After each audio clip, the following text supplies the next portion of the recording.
Hello बच्चों, कैसे हो आप सब। My name is Sanya Nair, your chemistry teacher, mentor और दोस्त, और आप सभी का तहे दिल से स्वागत करती हूं हमारे इस अमेजिंग प्लेटफॉर्म पीडब्ल्यू पर।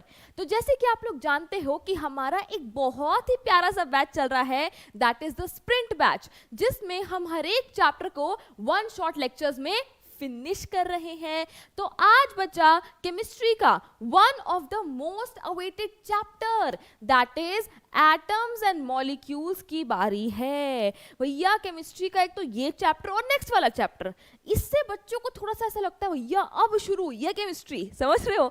तो आज हम इस चैप्टर को टैकल करने वाले हैं और इस लेक्चर के एंड तक आते आते पता क्या होगा, आप एटम्स एंड मॉलिक्यूल्स के डर को भी टाटा बाय बाय कर रहे होगे और इस चैप्टर को भी with all the concepts crystal and clear इसको भी टाटा बाय बाय कर रहे होगे। तो चलिए बच्चा फिर अपने लेक्चर को शुरू करते हैं। सबसे पहले अगर हमें एटम्स एंड मॉलिक्यूल्स के बारे में पढ़ना है तो भैया उसके बारे में जरा उसकी हिस्ट्री भी देख लेते हैं, ठीक है। तो अगर एटम्स एंड मॉलिक्यूल्स की हिस्ट्री देखनी तो चलो बैठ जाओ टाइम मशीन में और चलते हैं पास्ट में। कितना पास्ट में? Around 500 BC. कितना? अराउंड 500 बीसी के आसपास चलते हैं। इस टाइम पे बच्चा एक इंडियन फिलोसोफर थे जिनका नाम था महर्षि कन्नड़, ठीक है। इनका नाम था महर्षि कन्नड़ और इन्होंने क्या बोला? इन्होंने बोला कि भैया एक चीज होती है, एक चीज होती है जिसको इन्होंने पदार्थ बोला। भैया इंडियन फिलोसोफर है तो अपनी हिंदी भाषा का ही प्रयोग करेंगे या और कोई अपनी इंडियन भाषाओं का ही प्रयोग करेंगे। तो इन्होंने बोला कि एक चीज होती है जिसको पदार्थ बोलते हैं। अगर मैं उसे तोड़ता जाऊं तोड़ता जाऊं तोड़ता जाऊं तो एक ऐसा पॉइंट आएगा कि मुझे एक ऐसा पार्टिकल मिलेगा। अगर मैं इसे तोड़ता जाऊं अगर मैं इसे तोड़ता जाऊं तो मुझे एक ऐसा पार्टिकल मिलेगा जिसको मैं और नहीं तोड़ सकता। I can not break it any further. और उन्होंने इस छोटू से पार्टिकल को क्या बोला? उन्होंने इस पार्टिकल को बोला परमाणु। क्या बोला उन्होंने इसको? उन्होंने इसको बोला परमाणु, ठीक है।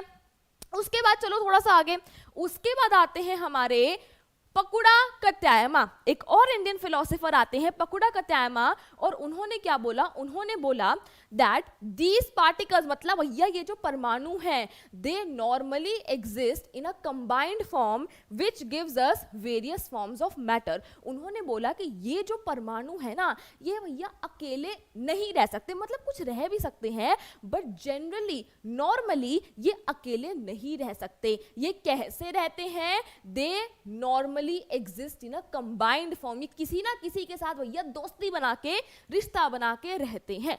तो ये इंडियन फिलोसोफर्स ने बोला कि भैया पदार्थ है, तोड़ते जाओ परमाणु मिलेगा। और पकुड़ा कत्यायमा ने बोला कि वो जो परमाणु है वो नॉर्मली कंबाइंड स्टेट में एग्जिस्ट करता है। चलो भैया आगे, इंडियन फिलोसोफर्स हो गए तो थोड़े और फिलोसोफर्स के बारे में जान लो। फिर आए ग्रीक फिलोसोफर्स। कौन? Democritus and Leucippus.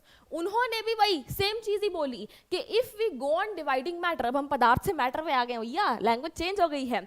If we go on dividing matter, हमें पता है मैटर क्या होता है। अगर हम मैटर को तोड़ते रहें, डिवाइड करते रहें तो there will come a stage when particles obtained cannot be divided further। एक ऐसा पॉइंट आएगा कि मुझे एक ऐसा पार्टिकल मिलेगा जिसको मैं और डिवाइड नहीं कर सकती। जिस चीज को मैं और डिवाइड नहीं कर सकती वो इनडिविजिबल है, मतलब मुझे एक इनडिविजिबल पार्टिकल मिलेगा जिसका नाम उन्होंने क्या रखा?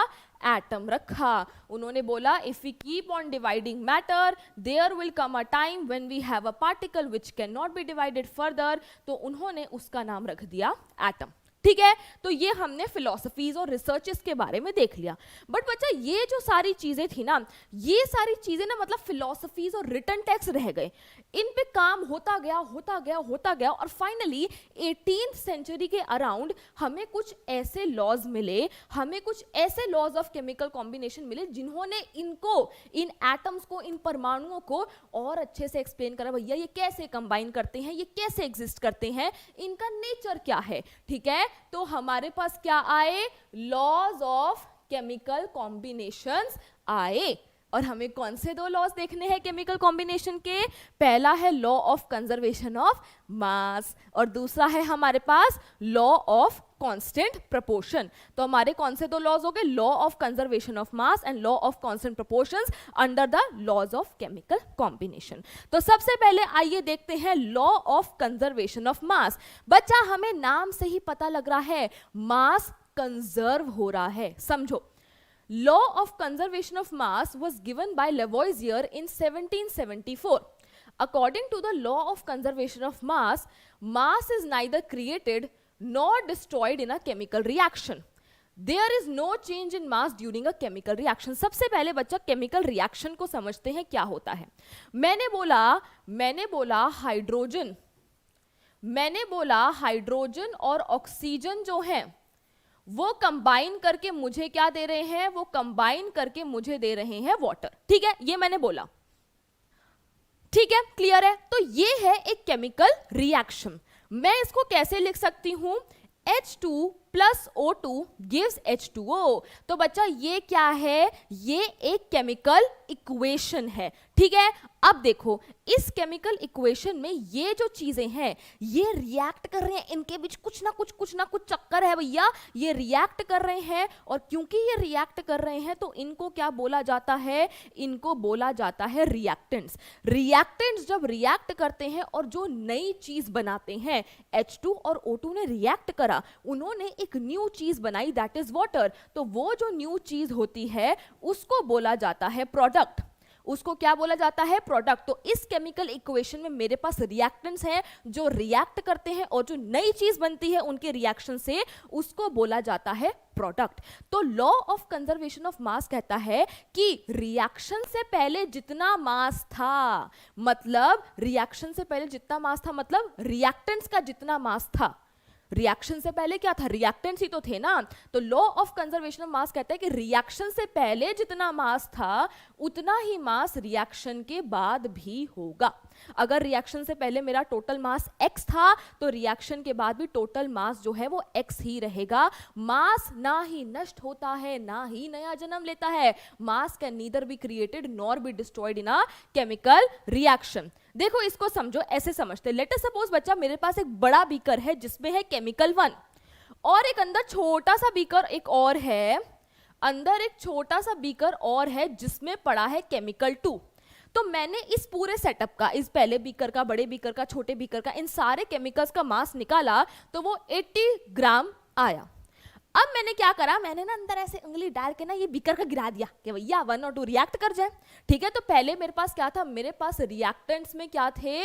रिएक्टेंट्स में मेरे पास थे 1 और 2। जब 1 और 2 रिएक्ट करे, देखो ये बीकर यहाँ पे गिरा हुआ है, अगर आप लोगों को मतलब गिरा हुआ नहीं है, मतलब ये समझ लो, गिरा हुआ मैं दिखा नहीं सकती, ड्राइंग बहुत बेकार है मेरी, मतलब आप ये समझ लो कि 1 और 2 जब मिल गए तो क्या हुआ? एक नया प्रोडक्ट बना जो कि क्या है? 3। तो मेरा यहाँ पे प्रोडक्ट क्या हो गया? प्रोडक्ट हो गया मेरा 3। जब मैंने इसका मास निकाला, भैया कोई ये सोचेगा यार ये 1 है ये 2 है, इनका मास अलग होगा, जो नई चीज बनी है यार हल्की भी हो सकती है भारी भी हो सकती है, हमें क्या पता।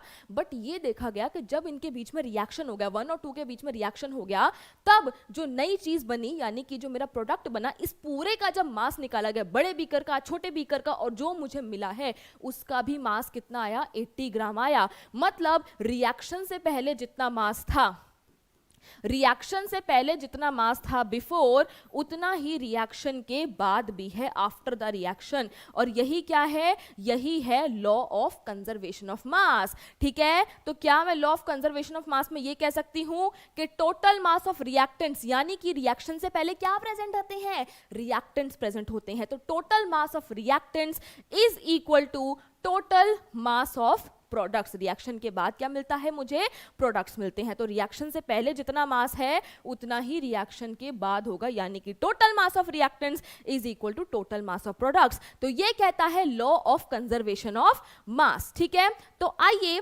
इससे रिलेटेड एक क्वेश्चन देखते हैं। ठीक है, क्वेश्चन में कह रहा है sodium carbonate reacts with ethanoic acid. तो मतलब ये दोनों क्या हो गए? रिएक्टेंट्स हो गए। Sodium carbonate reacts with ethanoic acid to give sodium ethanoate, ये मेरे प्रोडक्ट्स हैं, नई चीजें बनी है ना, to give me sodium ethanoate plus carbon dioxide plus water. इनके तो फॉर्मूला सिंपल है, ये तो आपको आते हैं ना, तो मैंने भी एज इट इज लिख दिए। अब कहता है in the experiment 5.3 gram sodium carbonate, sodium carbonate कितना है 5.3 ग्राम है, reacted with 6 gram ethanoic acid, ethanoic acid कितना है 6 ग्राम है, to form 8.2 gram of sodium ethanoate, 2.2 gram of carbon dioxide and 0.9 gram of water. ये मुझे मिला experimentally, बच्चा ये देखा गया, मैं मन से नहीं बोल रही, एक्सपेरिमेंटली देखा गया। Show that this data verifies the law of conservation of mass. Law of conservation of mass कहता है कि total mass of reactants is equal to total mass of products, मतलब रिएक्शन से पहले जितना मास था उतना ही मास रिएक्शन के बाद भी होना चाहिए। अगर ये हो रहा है तो मतलब law of conservation of mass is verified. देखो 5.3 प्लस 6 कितना होता है 11.3 ग्राम होता है, तो मेरा टोटल मास ऑफ रिएक्टेंट्स कितना आ गया 11.3 आ गया। अब यहां पे देखो 8.2 प्लस 2.2 प्लस 0.9, अगर हम इसका सम करेंगे तो ये भी कितना आएगा, ये आएगा 11.3 ग्राम। 8.2 प्लस 2.2 कितना हो गया 10.4, और 10.4 में 0.9 ऐड करोगे तो हो जाएगा 11.3। ठीक है, क्लियर हो गया। Total mass of reactants is equal to total mass of products. तो इससे मेरा क्या वेरीफाई हो गया, law of conservation of mass verify हो गया। देख लो एक बार इसको समझ आया कि नहीं आया। ठीक है, ओके, देन नेक्स्ट चलते हैं, और नेक्स्ट हमारा लॉ है law of constant proportions. Law of conservation of mass clear हो गया, अब लॉ ऑफ कांस्टेंट प्रोपोर्शंस पे आते हैं। Law of constant proportion given by Proust in 1779. It noted that many compounds were composed of 2 or more elements, and each such compound had the same element in the same proportion irrespective of where the compound came from. देखो बच्चा ये कहना चाह रहा है, late us suppose मैंने एक compound ले लिया, क्या पानी ले लिया, जल ले लिया, ठीक है जल लीजिए, हमने जल ले लिया, ओके। अगर मैं वाटर को तालाब से लूं, नदी से लूं, झरने से लूं, बिजलेरी से लूं, बिलजेरी से लूं, किनली से लूं, जिस मर्जी से मैं पानी ले लूं, पानी हर केस में H2O ही होगा। देखो each compound had the same elements in the same proportion. पानी में हमेशा सेम एलिमेंट्स हाइड्रोजन और ऑक्सीजन ही होंगे, और उनका रेशियो क्या होगा, पिछली क्लास में बताया था, पिछले लेक्चर में क्या होगा, सही पकड़े हैं, हाइड्रोजन इज टू ऑक्सीजन का रेशियो हो जाएगा 1:8। क्या हो जाएगा 1:8 हो जाएगा, और यही क्या है, यही है law of constant proportion. Constant proportion एक फिक्स्ड रेशियो। देखो क्या कहता है ये law, in a chemical substance, मैंने वाटर ले लिया, the elements are always present in a definite proportion by mass. Water मैं चाहे कहीं से भी लूं, उसमें हाइड्रोजन और ऑक्सीजन हमेशा 1:8 के रेशियो में ही होंगे, 1:8 बाय मास। अब ये बाय मास कैसे आया, इसको आइए देखते हैं। हम इसी लेक्चर में आगे जाके सब समझ लेंगे एटॉमिक मास का किस्सा, बट अभी थोड़ा सा भरोसा कर लो यार मैडम पे। तो एक हाइड्रोजन एटम का जो मास होता है वो होता है 1 AMU, या फिर 1U भी लिख सकते हैं, बस अभी इतना समझो। और यहां पे मेरे पास कितने हाइड्रोजन हैं, 2 हैं, तो एक का 1 है तो 2 हाइड्रोजन एटम के लिए 2 लिख दिया। एक ऑक्सीजन एटम का मास होता है 16 AMU, या फिर 16U भी लिख सकते हैं, और यहाँ पे एक ही ऑक्सीजन एटम है तो मैंने यहाँ पे 16 लिख दिया। अब सिंपल मैथ्स है, आंसर क्या आ गया 1:8, और ये रेशियो किसके रिस्पेक्ट में आया, विद रिस्पेक्ट टू मास। तो अब समझे कि बाय मास क्यों लिखते हैं। In a chemical substance elements are always present in a fixed ratio in a fixed proportion by mass. इसको एक और एग्जांपल से समझते हैं। लेट अस सपोज मेरे पास है कार्बन डाइऑक्साइड, इसमें क्या है, इसमें हमारे पास कार्बन है और इसमें ऑक्सीजन है।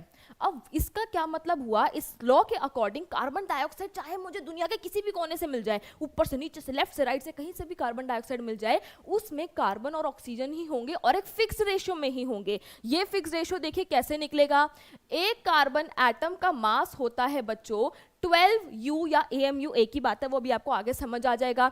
और एक ऑक्सीजन एटम का मास अभी हमने पीछे ही देखा है कि 16 AMU या 16U है। यहाँ पे एक ही कार्बन प्रेजेंट है तो मैंने यहाँ 12 लिख दिया। यहाँ पे दो ऑक्सीजन प्रेजेंट है, एक का 16 है तो दो का क्या हो गया, 32 हो गया। तो ये किससे जाएगा, 4 3 जा 12, 4 8 जा 32। तो कार्बन और ऑक्सीजन जो है हमेशा 3:8 के ही रेशियो में होंगे। और यहाँ पे हम क्या लिख देंगे, बाय मास, क्योंकि ये रेशियो हमने किसके रिस्पेक्ट में निकाला है, मास के रिस्पेक्ट में निकाला है। तो यही कहता है हमारा लॉ ऑफ कांस्टेंट प्रोपोर्शंस। तो आप लोगों को क्लियर हो गया, लॉज ऑफ केमिकल कॉम्बिनेशन समझ आ गए, बहुत बढ़िया। चलो आगे बढ़ते हैं बच्चा, और फिर देखते हैं डाल्टन्स एटॉमिक थ्योरी। तो देखिए अभी तक फिर हमारी जितनी भी थ्योरीज आ रही थी, मतलब काम चल ही जा रहा था यार, साइंटिस्ट को एक नई चीज मिल गई यार, एकदम बढ़िया सी चीज मिल गई, तो काम चल रहा था, उस पर चल रहा था। फिर फाइनली आए डाल्टन और उन्होंने एक ऐसी थ्योरी दी जिसने उस टाइम पे ना वर्ल्ड को रेवोल्यूशनाइज कर दिया। देखिए his theory became one of the foundations of modern chemistry. जितनी भी उस टाइम पे थ्योरीज ऑलरेडी एग्जिस्टिंग थी, उन्होंने अपना खुद काम करा, पुरानी थ्योरीज को पढ़ा, उसको रिलेट करा और एक समराइज करके, सारी चीजों को समराइज करके एक अपनी theory the, which became Dalton's atomic theory. वो अलग बात है कि आगे जाके उसके ऑलमोस्ट सारे पोस्टुलेट गलत साबित हुए, बट यार इसमें उनकी क्या गलती, उसमें उनकी क्या गलती, क्योंकि उस टाइम पे जितना नॉलेज अवेलेबल थी, जितना वो एक्सपेरिमेंट कर पाए, उसके हिसाब से उन्होंने अपनी थ्योरी दे दी। जैसे कि मम्मी ने कहा आज शाम को मैं पालक पनीर बना रही हूँ। अब पापा को फोन करा कि भैया आज शाम को आओगे तो पालक पनीर बनाना है, मैंने पनीर को ले आना है ना। अब पीछे से या मम्मी ने कहा यार मैं क्या खाली बैठूं, पालक पड़ी है, टमाटर पड़े हैं, प्याज पड़ा है, मसाले मसूले हैं, मैं ना पालक बना के रख देती हूँ, जब शाम को पनीर आएगा उसमें डाल दूंगी, बन गया पालक पनीर। पर आप मम्मी के पास दोपहर को पहुंच गए, हे आप तो कह रहे थे पालक पनीर बनाओगे, ये तो पालक बना के छोड़ दी आपने। तो इसमें मम्मी की क्या गलती, अभी पनीर है ही नहीं, तो मम्मी पनीर लाएगी कहाँ से। सिमिलरली उस टाइम पे जितना मटीरियल था, जितनी डिस्कवरीज हो रखी थी, वो जितनी कर पाए उन्होंने उस हिसाब से अपनी थ्योरी बनाई। पर इसको पढ़ना इसलिए जरूरी है because it revolutionised the science field and it became one of the foundations of modern chemistry. ठीक है, क्लियर है। तो आइए देखते हैं कि डाल्टन्स एटॉमिक थ्योरी है क्या। द वेरियस पॉस्टुलेट्स का मतलब होता है उन्होंने क्या अज्यूम करा, उन्होंने क्या अपने ओपिनियंस दिए, क्या पॉइंट्स दिए। तो various postulates of Dalton's atomic theory are all matter is made up of very tiny particles called atoms which participate in chemical reactions। ठीक है, तो ये तो हमारे को एनीवेज पता ही है कि all matter, एक सेकेंड, ये तो हमारे को एनीवेज पता ही है कि all matter is made up of very tiny particles called atom. Matter छोटे छोटे पार्टिकल्स से मिलकर बना होता है, चैप्टर 1 और 2 में यही पढ़ा है और हमारे को क्लियर हो गए हैं कि वो टाइनी पार्टिकल्स यही सब हैं। ठीक है, which participate in chemical reaction.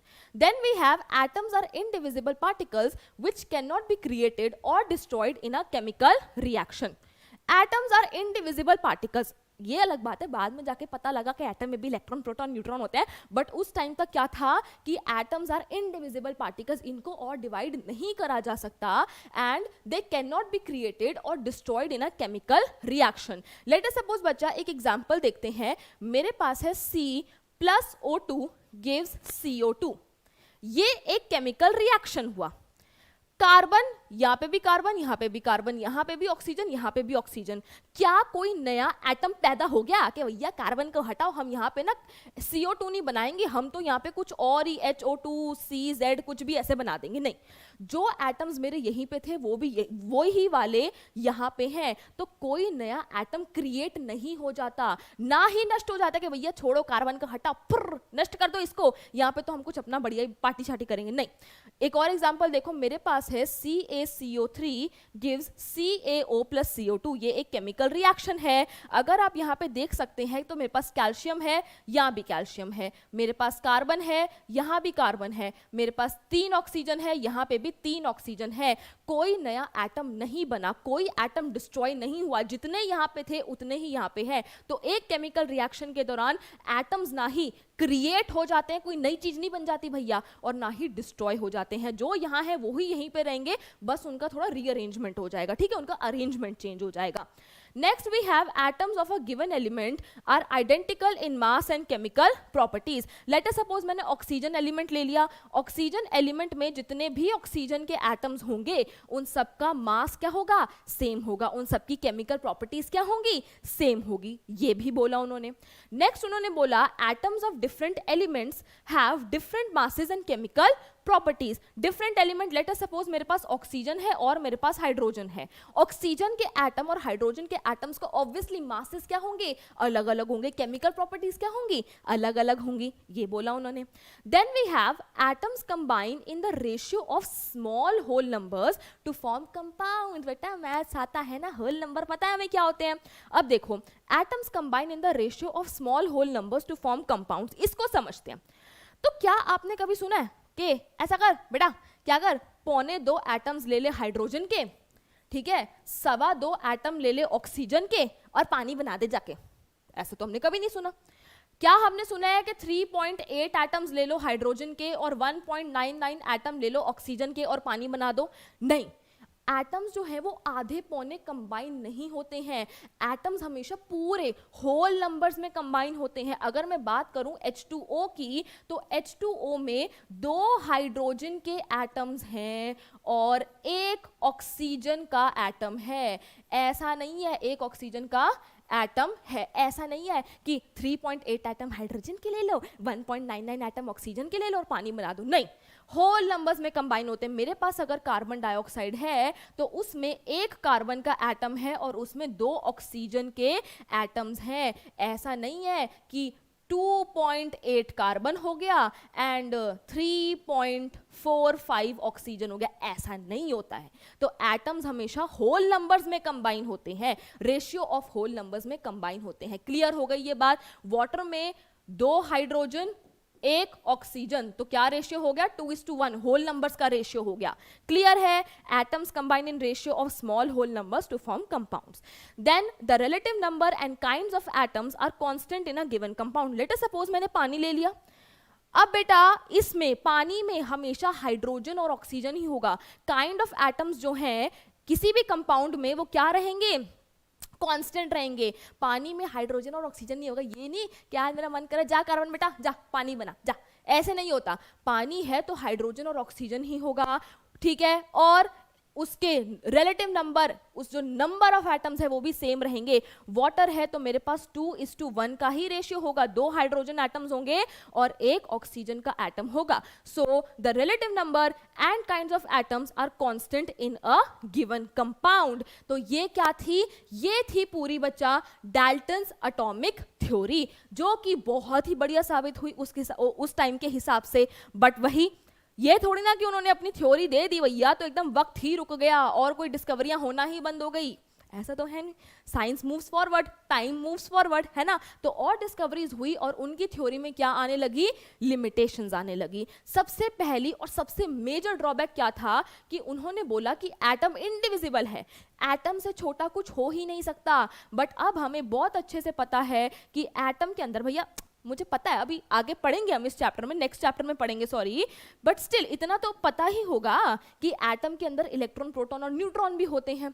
तो ये इनकी क्या थी, ड्रॉबैक थी। नेक्स्ट क्या था, Dalton's atomic theory says that all the atoms of an element have exactly the same mass. It is however now known that atoms of same element can have different masses. उन्होंने क्या बोला, let us suppose मेरे पास carbon का element है, carbon के element में carbon के atoms होंगे, ठीक है, कार्बन कार्बन कार्बन। तो उन्होंने बोला कि कार्बन के एलिमेंट में कार्बन के जितने भी एटम्स हैं सबका मास क्या होना चाहिए, सेम होना चाहिए। उनका पोस्टुलेट तो यही कहता है ना कि all the atoms of an element have exactly same mass.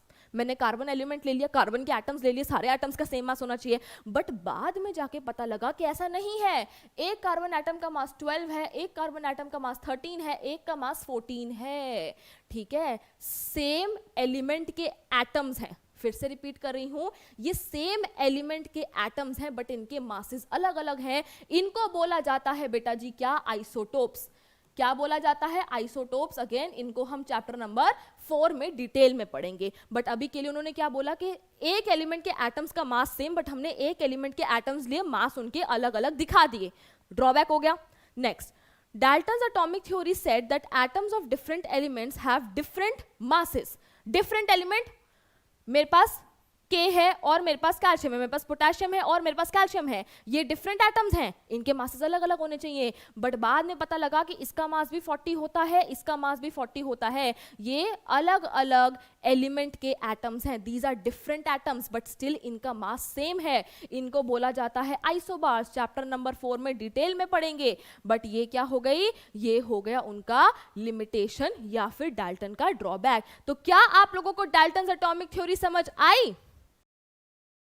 बहुत बढ़िया भाई, ठीक है, फिर आगे चलते हैं और अब आ गए हैं अपने एटम्स एंड मॉलिक्यूल्स चैप्टर के टॉपिक एटम्स पे। ठीक है, तो देखो, just as all the houses are made up of bricks. जैसे बच्चा अगर एक घर है, घर में अगर मैं एक पोर्शन अलग करने की कोशिश करूं तो घर किससे बना है, दीवारों से बना है। दीवारें किससे बनी है, ब्रिक से बनी है। तो एक घर का सबसे छोटा पार्ट क्या है, ब्रिक है। वैसे ही मैटर का सबसे छोटा part, 10 atoms are the building blocks of matter around us. वो हमें अभी पता लग जाएगा यार आगे लेक्चर्स में कि एटम के अंदर भी छोटी छोटी चीजें हैं, बट हम अभी क्या बोल रहे हैं कि atoms are the building blocks of all the matter around us. तो एटम क्या हो गए, an atom is the smallest particle of an element that can take part in a chemical reaction। यही है एटम की डेफिनेशन, यही पढ़ते आ रहे हैं कि भैया मैटर के बिल्डिंग ब्लॉक्स ही क्या हैं, एटम्स हैं। ठीक है, बहुत बढ़िया।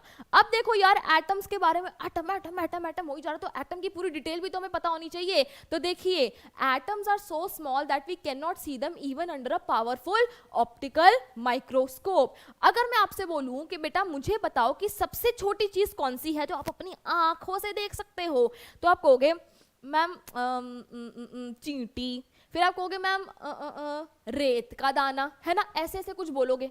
बट एटम्स इतने छोटे होते हैं, इतने छोटे होते हैं कि नेकेड आईज तो छोड़ो, आप उनको एक पावरफुल ऑप्टिकल माइक्रोस्कोप के अंडर भी नहीं देख सकते। इनको देखने के लिए बहुत ही एडवांस, बहुत ही हाईफाई डिवाइसेस की जरूरत पड़ती है। और जब इनको ऑब्जर्व करा गया तो पता लगा कि बेटा इनकी शेप कैसी होती है, इनकी शेप होती है spherical. They are spherical in shape. अब खुद सोचो, अगर मैं आपको बोलूं कि भैया एक पार्क है, गोल्स है ना, इसका मुझे साइज बताओ ये कितना बड़ा, तो आप कहोगे मैम रेडियस पता होना चाहिए ना, है ना। मैं आपको एक बॉल दे दूं, बास्केटबॉल दे दूं, मैं कहूं बताओ इसका ये कितनी बड़ी है, तो आप कहोगे मैम इसका रेडियस इतना है, आप हिसाब लगा लो। इसका रेडियस है फॉर एग्जांपल 20 सेंटीमीटर है, हिसाब लगा लो। पार्क का मैम रेडियस 1 किलोमीटर है, हिसाब लगा लो। मतलब अगर मेरे पास स्फेरिकल चीजें हैं तो मुझे उनका साइज पता करने के लिए क्या चाहिए होता है, रेडियस चाहिए होता है। ठीक है, देखो अब क्या लिखा है, atoms are very very small in size. ठीक है, The size of an atom is indicated by its radius। मैंने यही बोला ना, रेडियस हमें चाहिए। अब एटम के रेडियस को क्या बोलते हैं, एटॉमिक रेडियस बोलते हैं। अब बच्चा अगर मैं बोलूं कि पार्क का रेडियस, तो आप कहोगे मैम 1 किलोमीटर, बॉल का रेडियस 10 सेंटीमीटर, 20 सेंटीमीटर, 50 सेंटीमीटर, ऐसे ऐसे बोलोगे। बट एटम इतने छोटे हैं कि हम उन्हें नेकेड आई से, क्या पावरफुल माइक्रोस्कोप से भी नहीं देख सकते। तो क्या आप उनके लिए सेंटीमीटर, मीटर, किलोमीटर, मिलीमीटर भी यूज नहीं कर सकते। तो उनके रेडियस के लिए क्या यूनिट यूज करी जाती है, यूनिट यूज करी जाती है नोन एज नैनोमीटर। जैसे 1 किलोमीटर 1000 मीटर के बराबर होता है ना, वैसे ही 1 नैनोमीटर इज इक्वल टू 10 की पावर -9 मीटर, यानी कि 1/10 की पावर 9 मीटर। आपको बताऊं 1 नैनोमीटर कितना छोटा होता है। लेट अस सपोज मेरे पास एक बहुत बड़ी कोई लाइन सी है। अगर मैंने इस लाइन को छोटे छोटे छोटे छोटे पार्ट्स में डिवाइड कर दिया, कितने पार्ट्स में, 10 की पावर 9 पार्ट्स में, मतलब 1 2 3 4 5 6 7 8 9। अगर मैंने इस बड़ी सी लाइन को इतने टुकड़ों में डिवाइड कर दिया तो उसमें से जो ये टुकड़ा होगा ना, ये है 1 नैनोमीटर। इतनी छोटी क्वांटिटी होती है। तो हम एटॉमिक रेडियस को जनरली किस में कैलकुलेट करते हैं, नैनोमीटर्स में कैलकुलेट करते हैं, जिसको हम एनएम करके लिख सकते हैं। ठीक है, क्लियर हो गया, ऑलराइट। चलो अब जो है एटम्स के बारे में, भाई एटम का शेप जान लिया, एटम की साइज जान लिया, ठीक है।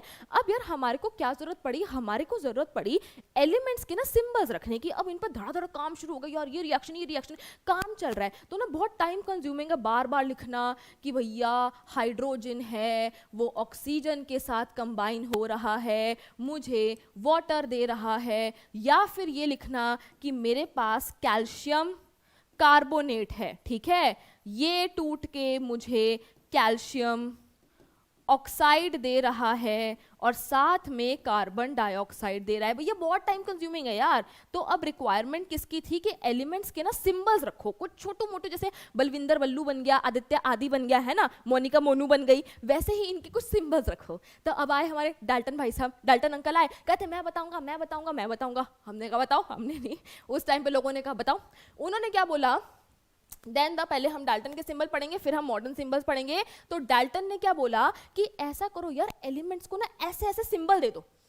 हाइड्रोजन के लिए गोला बनाओ, उसके अंदर एक और गोला बनाओ, कार्बन के लिए ये ऐसे बनाओ, ऑक्सीजन के लिए खाली ऐसे गोला बना दो, फास्फोरस के लिए बीच में ऐसे ऐसे बना दो, सल्फर का तो ये मर्सिडीज वाला बना दो, प्लैटिनम का ऐसे बना दो। उन्होंने कहा कि ना ऐसे रिप्रेजेंट करते हैं हम सिंबल्स को, ऐसे रिप्रेजेंट करते। Dalton was the first scientist to use symbols to represent the elements. ये हाइड्रोजन एलिमेंट है, ये सिंबल, कार्बन का ये सिंबल। तो यार ये ना बहुत, आप खुद सोचो साइंटिस्ट लैब में काम कर रहे हैं, उनके पास सिर्फ 2 सेकंड का टाइम है, रिएक्शन कुछ उनके सामने हो रहा है, ठीक है, एकदम बड़ा जबरदस्त कुछ हो रहा है उनके सामने, उनके पास सिर्फ 2 सेकंड का टाइम है उसको लिखने के लिए। अब सोचो उन्हें देखने को मिल रहा है, अरे भाई साहब यहाँ पे क्या बन गया, यहाँ पे लेड बन रहा है और यहाँ पे गोल्ड बन रहा है फॉर एग्जाम्पल, ठीक है। अब 2 सेकंड में उनको पहले ये गोल्ड बनाना पड़ेगा, गोला बनाया, ऐसे ऐसे ऐसे ऐसे करा, है ना, फिर उन्होंने ऐसे कर दिया, अरे नहीं गलत हो गया, इरेजर दे, चल फिर से गोल्ड बनाते हैं, ऐसे ऐसे ऐसे ऐसे करा, फिर ऐसे बनाया, फिर लेड बनाया। मतलब बहुत टाइम कंज्यूमिंग है, 2 सेकंड क्या 20 सेकंड लग जाएंगे इसमें, तो समझ रहे हो। तो ये जो तरीका था ना, Dalton symbols for elements were very difficult to draw and inconvenient to user. हमें टाइम बचाना है अपना, ये चित्रकारियां नहीं करनी हमें। ये देख रहे हो मरकरी की क्या गोले गोले गोले गोले बना रखे अंदर। तो उनका आइडिया बहुत बढ़िया था, ठीक है, कैसे ऐसे कुछ सिंबल्स यूज करो, बट कन्वीनियंट नहीं था। तो फिर हम आगे चले और फिर आए हमारे कौन, जे बर्जीलियस गुरुजी। इन्होंने क्या बोला, ही proposed that the first letter or any other letter of the name of the element should be used as a symbol। देखो हमें एलिमेंट के शॉर्ट फॉर्म्स रखने हैं, हमें एलिमेंट्स को क्या देना है, सिंबल्स देने हैं, राइट। एलिमेंट्स के नाम ना बच्चे ऑलरेडी पढ़ चुके थे, फॉर एग्जांपल हाइड्रोजन वाइड्रोजन, ये सारे नाम ना पढ़ चुके थे, मतलब उस टाइम पे जितने डिस्कवर थे नाम थे। फॉर एग्जांपल मेरा नाम क्या है, सान्या, मैंने कोई सिंबल डिस्कवर करा तो मैंने कहा भैया मैं अमर होना चाहती हूँ, तो ऐसा करो इसका नाम रख दो जो मैंने सिंबल डिस्कवर करा है, सान्या जैन, ठीक है। कोई और आया है ना, कोई और बच्चा आया मोनू, उसने रख दिया इसका नाम रख दो मोनोटियम। मतलब कुछ भी, लोग अपने अपने नामों पे जो है रख रहे थे एलिमेंट्स के नाम, जिस जगह पे डिस्कवर हुए उस जगह का नाम रख दिया। ऐसे ऐसे करके एलिमेंट्स के तो नाम थे ऑलरेडी, हमें उनके सिंबल्स चाहिए थे। तो बर्जीलियस जी ने बोला कि उनके नाम में से ही क्या करो, उनका सिंबल निकाल लो। तो भैया लोगों को बहुत पसंद आया। जैसे कि मेरे पास हाइड्रोजन है और मेरे पास हीलियम है, तो उन्होंने क्या बोला कि first letter or any other letter of the name of the element can be used as its symbol. Element के नाम ये रहे, मैंने क्या करा, हाइड्रोजन का फर्स्ट लेटर उठाया H, भाई H का सिंबल, ये हाइड्रोजन का सिंबल बन गया। लोग तो नाचने लगे, कहते ये तो बहुत आसान है। अब हीलियम पे आए, इसके लिए भी इन्होंने H कर दिया, फिर चक्कर पड़ा यार दोनों H हो गए हैं, तो उन्होंने कहा रुको ठहर जाओ, H के साथ एक और लेटर लगा दो E, ये बन गया हीलियम, लोग खुश हो गए। बट पता है इसमें ऐसी प्रॉब्लम्स आ सकती थी कि कुछ लोग कहें भैया हम HE ही क्यों ले, हम HL बनाएंगे, हम HM बनाएंगे, मतलब ऐसी प्रॉब्लम्स आ सकती थी। तो उसको टैकल करने के लिए बेटा होता क्या है, IUPAC, कुछ लोग IUPAC भी बोलते हैं, कुछ IUPAC भी बोलते हैं, international union of pure and applied chemistry. ये एक यूनियन है बेटा जो अप्रूव करती है एलिमेंट्स के नेम्स को, सिंबल्स को, यूनिट्स को। तो उन्होंने कहा यार नाम लेकर आओ, हम उस पर क्या लगा देंगे, ठप्पा लगा देंगे कि ठीक है अप्रूव हो गया, ठीक है। तो ऐसे जो है बच्चा सिंबल्स के नाम जो है वो पढ़ना, मतलब एलिमेंट्स के जो सिंबल्स हैं वो बनने शुरू हो गए। अब कुछ चीजें हमारे को ध्यान रखनी, मतलब रूल्स नहीं है बट कुछ ध्यान रखने वाली चीजें हैं। पहला क्या है, पहला जो हमारे को चीज ध्यान रखनी है वो ये है कि जब भी आप सिंबल लिखोगे ना, तो जो उसका फर्स्ट लेटर होना चाहिए ना, वो हमेशा क्या होना चाहिए, कैपिटल होना चाहिए। फर्स्ट लेटर कैपिटल होना चाहिए और जो उसका दूसरा लेटर होगा वो क्या होना चाहिए, वो होना चाहिए स्मॉल। यानी कि अगर मेरे पास हीलियम है तो हीलियम का पहला letter H should be capital and the second one should be small. This is the correct way for writing helium. आप हीलियम को ऐसे नहीं लिख सकते, आप हीलियम को ऐसे नहीं लिख सकते, आप हीलियम को ऐसे नहीं लिख सकते। एक और एग्जांपल देखो, अल्यूमिनियम का सिंबल होता है Al। This is the correct वे। आप, ये अल्यूमिनियम नहीं है, ये हाँ नहीं, इसको छोटा कर दो ये अल्यूमिनियम नहीं है, ये अल्यूमिनियम नहीं है, ठीक है। तो क्या होना चाहिए, पहला लेटर हमारा कैपिटल होना चाहिए और दूसरा स्मॉल होना चाहिए। सेकंड जो हमारे को बात ध्यान में रखनी है वो ये है कि जरूरी नहीं है कि आप फर्स्ट लेटर के साथ हमेशा सेकंड लेटर ही लो। जैसे कि फॉर एग्जांपल मेरे पास हीलियम है, राइट, हीलियम है मेरे पास, इसमें मैंने फर्स्ट लेटर तो लिया ही और मैंने सेकंड लेटर भी ले लिया, ठीक है। मेरे पास अल्यूमिनियम है, मैंने अल्यूमिनियम में फर्स्ट लेटर लिया और मैंने दूसरा L ले लिया। बट जरूरी नहीं है कि आप हमेशा फर्स्ट लेटर के साथ सेकंड लेटर ही लो, आप कोई और भी ले सकते हो। जैसे कि मेरे पास है जिंक, जिंक में मैंने Z तो लिया पर मैंने I ना लेके मैंने N ले लिया। So this is the symbol for zinc. मैंने फर्स्ट लेटर लिया और तीसरा लेटर लिया। क्लोरीन देखो, क्लोरीन में मैंने पहला लेटर लिया C बट मैंने H को छोड़ के मैंने L ले लिया, तो क्लोरीन का सिंबल होता है ये। तो सेकंड रूल कहता है कि, मतलब रूल नहीं, सेकंड बात जो ध्यान रखने वाली है कि जरूरी नहीं है कि आपको पहले लेटर के साथ दूसरा ही लेना है, आप कोई और भी यूज कर सकते हैं। तीसरी जो चीज हमारे को ध्यान रखनी है वो ये है कि जरूरी नहीं है कि जो एलिमेंट्स हैं उनके सिंबल उनके इंग्लिश नाम से ही आए। क्या मैंने बोला, जरूरी नहीं है कि अगर आप किसी भी एलिमेंट का सिंबल रख रहे हो तो वो उसके इंग्लिश वाले नाम से ही आए। इतना तो हम बचपन से ही जानते हैं कि सोडियम का सिंबल क्या होता है, Na होता है, पर सोडियम को हम तो ऐसे लिखते हैं, ठीक है, ये देखो। उसके बाद हम जानते हैं कि आयरन का जो सिंबल होता है वो Fe होता है, आयरन को लिखा ऐसे जाता है और सिंबल इसका Fe है। तो जरूरी नहीं है कि आप सिंबल जो है इंग्लिश नाम से ही निकालो। सिंबल जो है बच्चा वो देखो, सोडियम का लैटिन नाम क्या होता है, सोडियम का लैटिन भाषा में नाम होता है नेट्रियम। तो हमने जो सोडियम का सिंबल है वो उसके लैटिन नाम में से निकाला। आयरन का बेटा होता है फेरम, फेरम, तो मैंने इसके इस नाम में से इसका सिंबल निकाला। तो जरूरी नहीं है कि आप एलिमेंट्स के सिंबल उनके इंग्लिश नाम में से ही निकालो। दूसरी भाषा में अगर उनका कोई नाम है तो हम उससे भी उनके सिंबल्स ले सकते हैं, मतलब लिए गए हैं, ठीक है। तो ये तीन बातें जो थी आपको ध्यान रखने वाली थी, ठीक है। अब चलते हैं आगे और फर्स्ट 20 एलिमेंट्स के जो नेम है वो लर्न करते हैं। बहुत सिंपल है, मुझे बस लिटरली 5 मिनट दे दो, आपको पहले 20 एलिमेंट्स का नाम लर्न करवा दूंगी मैं। देखो ये क्या है, हाय, हेलो, लिसन, भोले, बच्चों, सी, इसको ये वाला सी लिखो सी न्यूज ऑन फ्राइडे नाइट। देखो अब मैं क्या लिखूंगी, 2 सेकेंड दो मेरे को।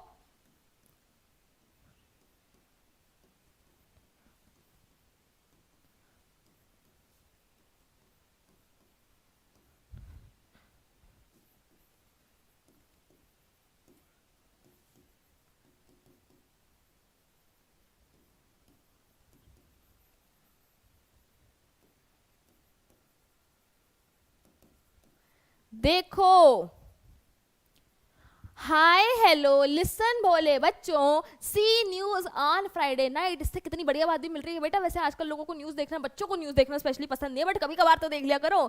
तो इससे देखो, हाय, हेलो, लिसन, भोले, बच्चों, hydrogen, helium, lithium, beryllium, boron, ठीक है।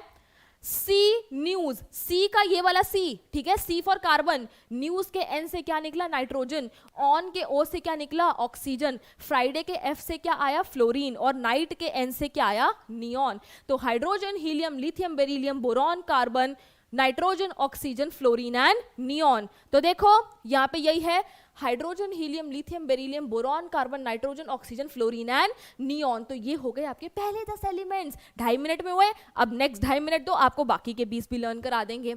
ना मांगो अलादीन से पेप्सी, सोडा, कोला और काजू कतली, और काजू कतली। कोई स्पेलिंग के लिए नहीं बोलेगा, मुझे पता है कि सब बच्चे कहेंगे मैम कतली में सी कैसे कैसे, अभी समझो। ना मांगो, ना ये देख के ही पता लग रहा है, व्हाट इज दिस, सोडियम। ना मांगो मैग्नीशियम। अलादीन से आएगा अल्यूमिनियम, सिलिकॉन। पेप्सी के पी से आएगा फॉस्फोरस। ना मांगो अलादीन से Pepsi, sodium, magnesium, aluminium, silicon, phosphorus. Soda के एस से आएगा सल्फर, ठीक है। कोला से आएगा क्लोरीन, और से आएगा आर्गन। काजू के के से आएगा पोटेशियम, और कतली से आएगा हमारा कैल्शियम। देखो, sodium, magnesium, aluminium, silicon, phosphorus, sulphur, chlorine, argon, potassium, calcium. देखो, sodium, magnesium, aluminium, silicon, phosphorus, sulphur, chlorine, argon, potassium, calcium. ना मांगो अलादीन से पेप्सी, सोडा, कोला और काजू कतली। भैया अलादीन आया तो बढ़िया बढ़िया चीजें मांग लो, ये तो मार्केट से खरीद के खा लेंगे हम, ठीक है। तो ये थे बच्चा, ये थे आपके फर्स्ट 20 एलिमेंट्स। लर्न हो गए, समझ आ गए, एक बार इनको देख लो और इनको अपने दिमाग में बिठा लो।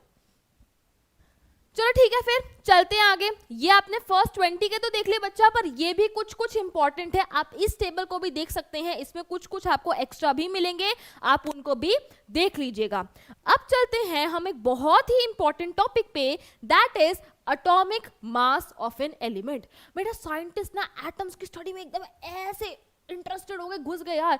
एटम का साइज देख लिया, शेप देख लिया, उसके सिंबल को भी डिस्कस कर लिया, तो अब जरा उसका मास निकाल लिया जाए। तो जब एक एटम ऑफ हाइड्रोजन का मास निकाला गया, क्या आपको पता है एक हाइड्रोजन एटम का मास होता है 1.673 इंटू 10 की पावर -24 ग्राम, यानी कि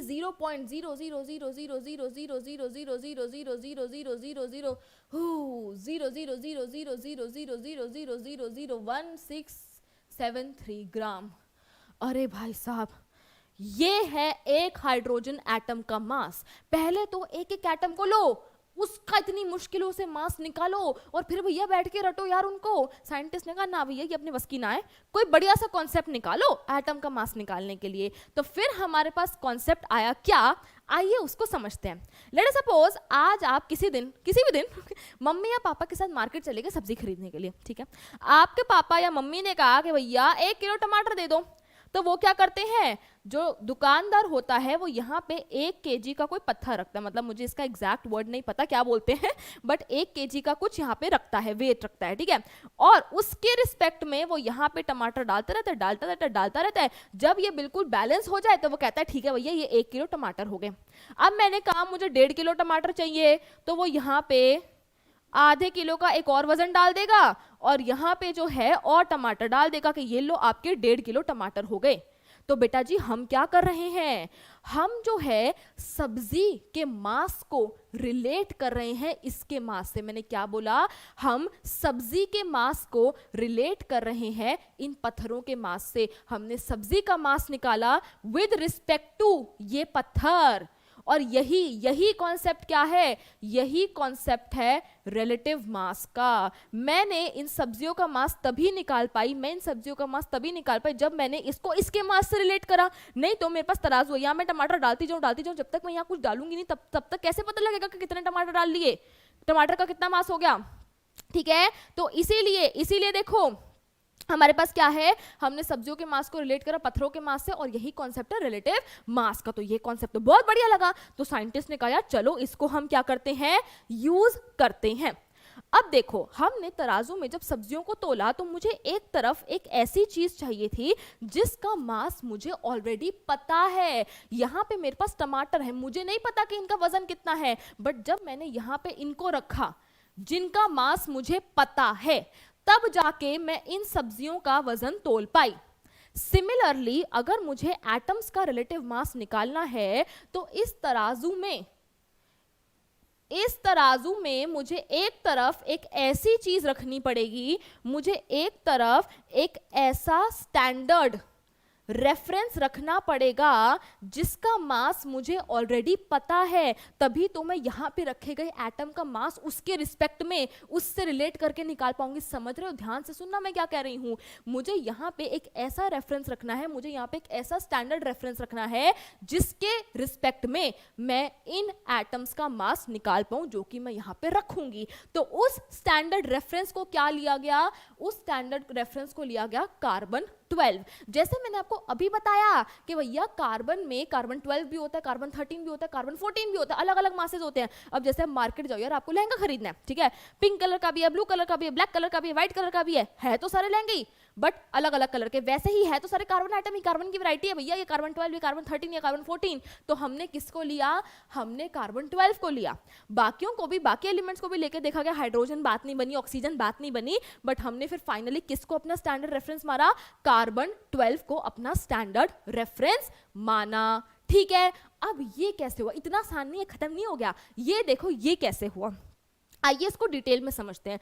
लेट अस सपोज बच्चों आज हम गए मार्केट, मम्मी नहीं है, पापा नहीं, मस्ती के मूड में है, भैया 1 किलो सेब दे दो। भैया ने दे दिए 1 किलो सेब। हमने कहा ना भैया आज कुछ तूफानी करते हैं, मुझे 1 किलो सेब मत दो, मुझे ना सिर्फ 1 एप्पल दे दो, मुझे 1 ही एप्पल चाहिए। तो भैया ने कहा यार मेरे पास टाइम नहीं है इतना कि मैं 1 एप्पल को तोलूं, या जैसे भी कैसे करूंगा, 1 एप्पल को कैसे तोलूंगा, 1 किलो ही तोल सकता हूँ ना, मेरे पास तो 1 किलो का है, 1 किलो तोल देता हूँ। हमने कहा ना भैया हम बताएंगे। देखो हमें ना भैया के स्टॉल पे ना एक तरबूज भी दिख गया, ठीक है, वाटरमेलन दिख गया। लेट अस सपोज करो कि इस वाटरमेलन का मास कितना है? 60 ग्राम का है, इसका वजन कितना है? 60 ग्राम है। मैंने यहाँ पे एक सेब रखा, अगर आपको तराजू दिख रहा है तो बहुत बढ़िया, नहीं दिख रहा तो मैं यहाँ पे बना देती हूँ, ठीक है। मैंने इस तराजू पे क्या करा, यहाँ पे सेब रखा और यहाँ पे बड़ा सा तरबूज रख दिया। ये 60 ग्राम का, यार सेब तो छोटू सा होता है, तो ये तो बैलेंस ही नहीं हुआ। भैया हंसने लगे हमने कहा भैया रुक जाओ। फिर क्या हुआ, मैंने इस वाटरमेलन को 2 पीसेस में डिवाइड कर दिया। टोटल 60 ग्राम का था तो ये भी 30 ग्राम का हो गया, ये वाला पीस भी 30 ग्राम का हो गया। अब मैंने एक पीस उठा के यहाँ पे रखा, उससे भी बात नहीं बनी, अभी भी भारी था। फिर मैंने इस वाटरमेलन को टोटल 4 पीसेस में डिवाइड कर दिया, तो एक पीस 15 का, 15 का, 15 का, 15 का, तब भी बात नहीं बनी। ऐसे करते करते मैंने इस पूरे वाटरमेलन को 12 पीसेस में डिवाइड कर दिया। अब एक पूरा वाटरमेलन 60 ग्राम का था, मैंने उसको 12 इक्वल पीसेस में डिवाइड कर दिया, तो एक पीस कितने का हुआ? 5 ग्राम का हुआ। समझे? जब मैंने एक छोटी सी फांक उठा के यहाँ पे रखी तो ये जो सेब है ये उसके साथ बैलेंस हो गया, और मैंने कहा देखा भैया कम मत समझना हमें, देखो हमने एक सेब का जो है एक सेब तुलवा लिया, अब हमें दे दो। ठीक है, तो क्या करा हमने, इतना बड़ा तरबूज लिया, ठीक है, उसको हमने 12 पीसेस में डिवाइड करा और मैंने फिर एक पीस को उठाया और मैं यहाँ पे रखना चालू हुई, एक ही पीस रखा, ये बैलेंस हो गया तो बात बन गई। अब इसको रिलेट करो बच्चा कार्बन 12 से। देखो carbon 12 atom has been assigned an atomic mass of exactly 12 atomic mass units.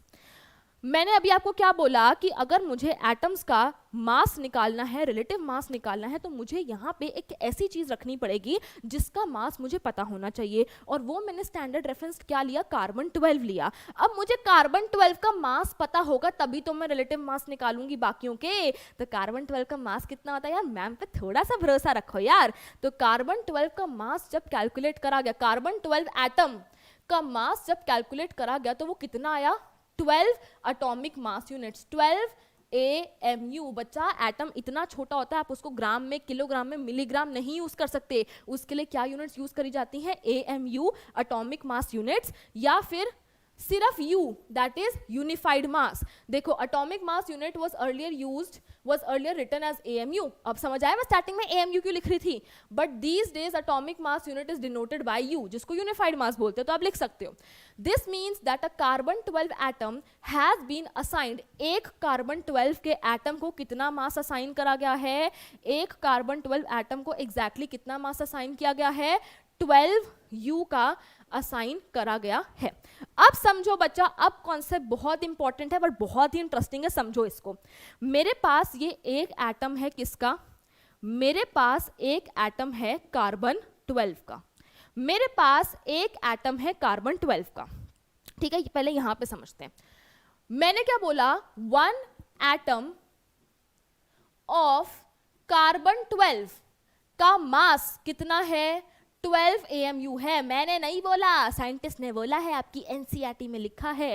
एक एटम ऑफ कार्बन 12, यही लिखा है ना यहाँ पे, 1 एटम ऑफ कार्बन 12 का मास कितना है, 12 AMU है। अब सिंपल मैथ्स लगाओ, 12 AMU क्या है, 12 AMU is the mass of 1 atom of carbon 12। Simple बात है, बस उल्टा कर दिया यार, मैथ्स है। तो 1 AMU कितना हो गया, 1 AMU कितना हो गया, 1 AMU हो गया 1/12 into mass of 1 atom of carbon 12। इसको हम समझते हैं। देखो, एक कार्बन 12 को असाइन करा है एग्जैक्टली 12U का मास। मैंने भी यहां पे लिखा, एक कार्बन एटम को असाइन करा गया है 12 AMU।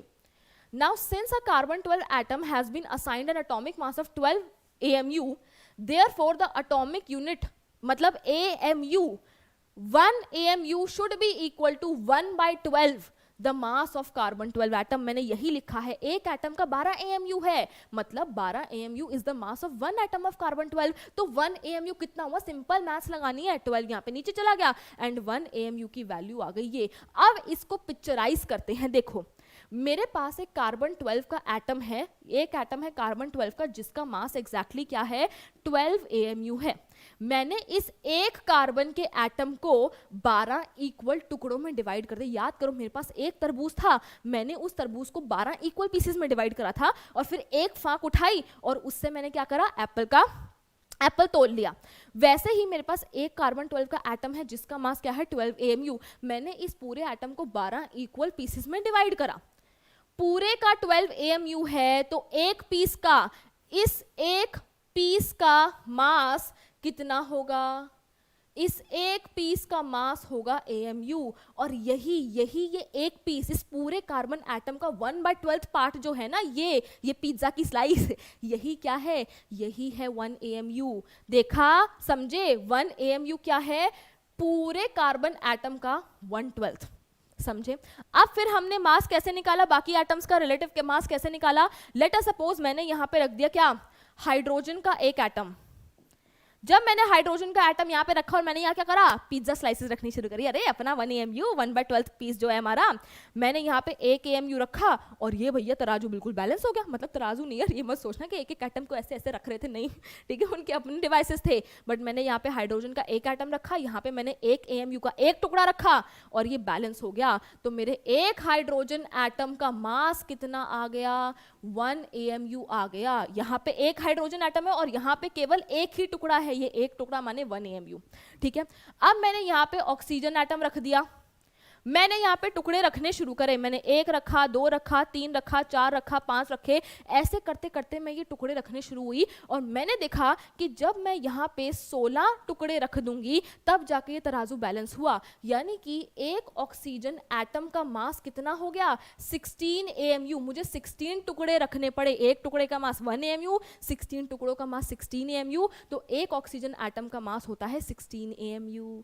मैंने यहाँ पे नाइट्रोजन का एटम रखा, मैं यहाँ पीसेस रखती गई। मुझे ये देखने को मिला कि एक नाइट्रोजन एटम के लिए मुझे कितने पीसेस रखने पड़ रहे हैं, 14 पीसेस। तो एक नाइट्रोजन एटम का मास कितना हो गया, 14 AMU हो गया। और यही कॉन्सेप्ट है आपका एटॉमिक मास ऑफ एलिमेंट का। क्या आपको ये कॉन्सेप्ट समझ आया, क्लियर हुआ? तो जल्दी से भैया मेरे को कमेंट्स में बता देना, ठीक है। अब देखो, thus one atomic mass unit 1 AMU is defined as 1/12 the mass of an atom of carbon 12। यही तो मैंने पीछे लिखा था प्यारे बच्चों, 1 AMU is equal to 1/12 into mass of 1 atom of carbon 12। This is 1 AMU, हमारा पिज्जा का टुकड़ा भैया, चीज वाला, चीज पुल वाला। देखो, the relative atomic masses of all the other elements have been found with respect to an atom of carbon 12। और बाकी एलिमेंट्स का मास जो है इनके रिस्पेक्ट में निकाला गया। तो आपको ये चीज क्लियर हुई, समझ आया? अब ये कुछ एटॉमिक मासेस हैं, ये कुछ एटॉमिक मासेस है जो आपको समझने हैं। हाइड्रोजन का 1, कार्बन का 12, नाइट्रोजन का 14, जैसे मैं बता रही थी, ऑक्सीजन का 16, सोडियम का 23 एंड सो ऑन। ये आपको बेटा टेबल लर्न कर लेना है and this was your concept of atomic mass. Clear हुआ?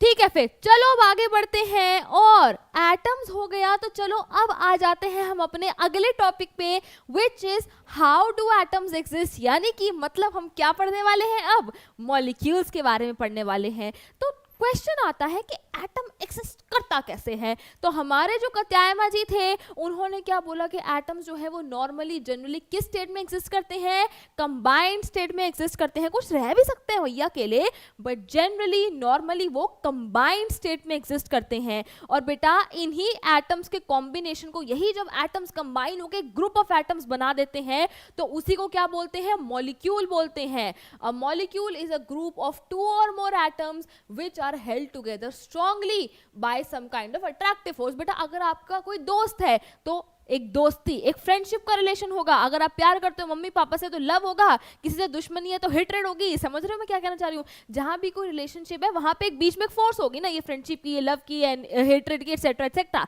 वैसे ही अगर एटम्स पास में आ रहे हैं, ग्रुप ऑफ एटम्स कंबाइन हो रहे हैं, तो उनके बीच में एक अट्रैक्टिव फोर्स एग्जिस्ट करती है और उस अट्रैक्टिव फोर्स को क्या बोलते हैं, केमिकल बॉन्ड बोलते हैं। तो ये हमारे प्यारे प्यारे चुन्नू मुन्नू क्या है, ये हमारे मॉलिक्यूल है। देख रहे हो एटम्स ने ग्रुप बना रखा है। मैन भी क्या है, सोशल एनिमल है यार, अकेले एग्जिस्ट करना मुश्किल होता है। वैसे ही एटम्स ने भी क्या बना लिया, ग्रुप बना लिया, और उस ग्रुप ऑफ एटम्स को बोलते हैं मॉलिक्यूल्स। अब मॉलिक्यूल्स बच्चा दो चीजें बना सकते हैं, या तो हमारे पास होता है मॉलिक्यूल ऑफ एलिमेंट या फिर हमारे पास होता है molecule of compound. Molecule of element क्या है, ध्यान से सुनना। जब सेम टाइप के एटम्स मिलकर मॉलिक्यूल बनाते हैं, क्या बोला मैंने, जब सेम टाइप के एटम्स मिलकर मॉलिक्यूल बनाते हैं तो उनको मॉलिक्यूल ऑफ एलिमेंट बोलते हैं। देखो ये क्या है, एक मॉलिक्यूल है, इसमें सेम टाइप के एटम्स, ऑक्सीजन ऑक्सीजन, ये मॉलिक्यूल ऑफ एलिमेंट।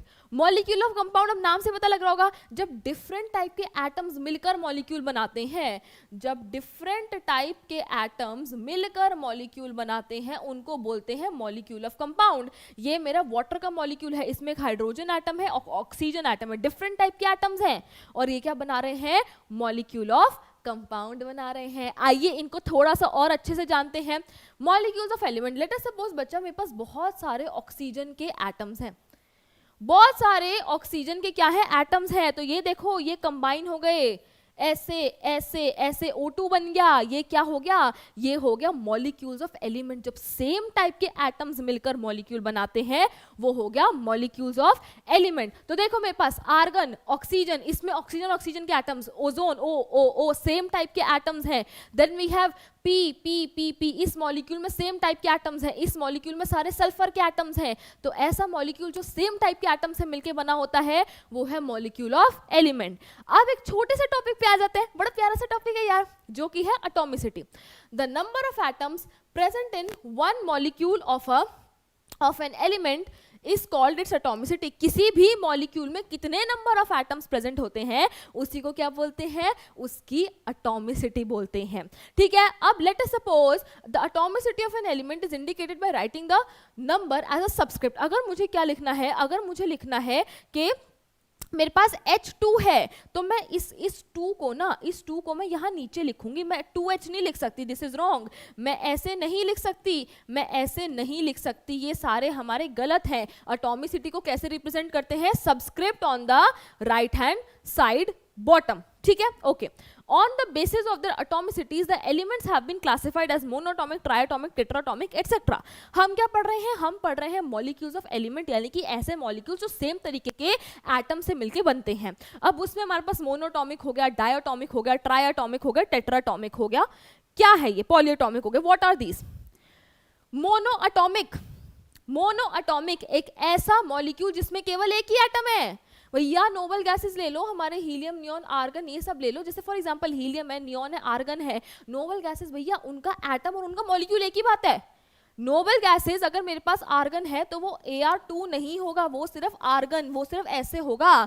देखा था ना आपने, यहाँ पे सिर्फ एक ही है, तो इनको क्या बोलते हैं, इनको बोलते हैं मोनो अटोमिक, एक ही एटम है मॉलिक्यूल में। Then we have diatomic, diatomic मतलब मॉलिक्यूल में दो एटम्स हैं, जैसे कि H2 हो गया, O2 हो गया।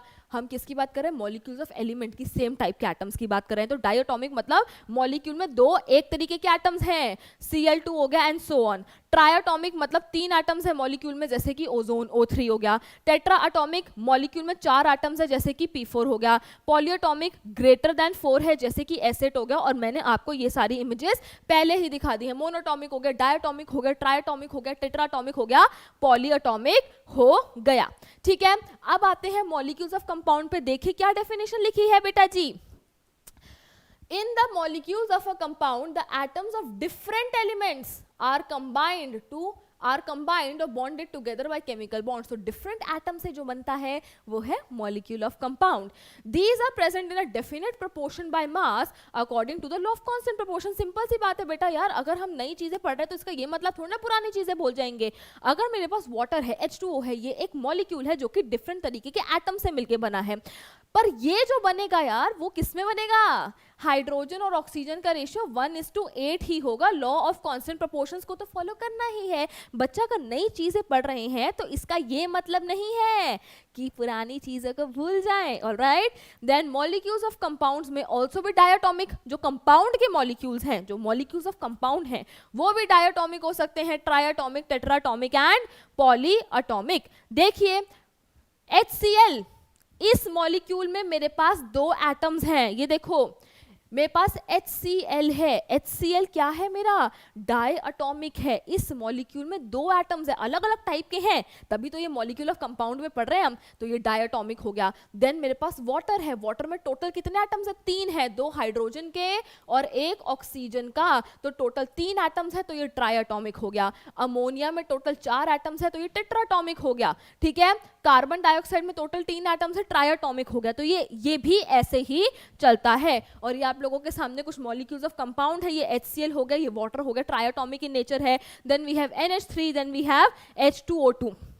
तो ऐसे करके आप मॉलिक्यूल्स ऑफ कंपाउंड्स जो हैं इनको देख सकते हैं। तो फाइनली बच्चा पार्टी, क्या मैं ये कह सकती हूँ, molecules are the smallest particle of an element or a compound. अभी हम क्या पढ़ रहे थे, molecules of element, molecules of compound. तो क्या मैं कह सकती हूँ कि molecules are the smallest particle of an element or compound which can exist freely and show all the properties of that substance. Let us suppose बच्चा मेरे पास क्या है, पानी ही पानी है, I have H2O, H2O, H2O, एकदम समुंदर का पानी ही पानी है। अगर मुझे वाटर की प्रॉपर्टीज पढ़नी है तो मुझे समुंदर का सारा पानी लेने की जरूरत नहीं है। अगर मैं वाटर का एक भी मॉलिक्यूल ले लूं और उसको स्टडी कर लूं तो मैं उस पूरे कंपाउंड को स्टडी कर सकती हूँ। देखिए, molecules are the smallest particle of an element or compound which can exist freely and show all the properties of that substance. ठीक है, तो आप लोगों को एटम क्लियर हो गया ना, मॉलिक्यूल समझ आ गया, तो जरा जल्दी से कमेंट से बता दो मुझे। ठीक है, बहुत बढ़िया।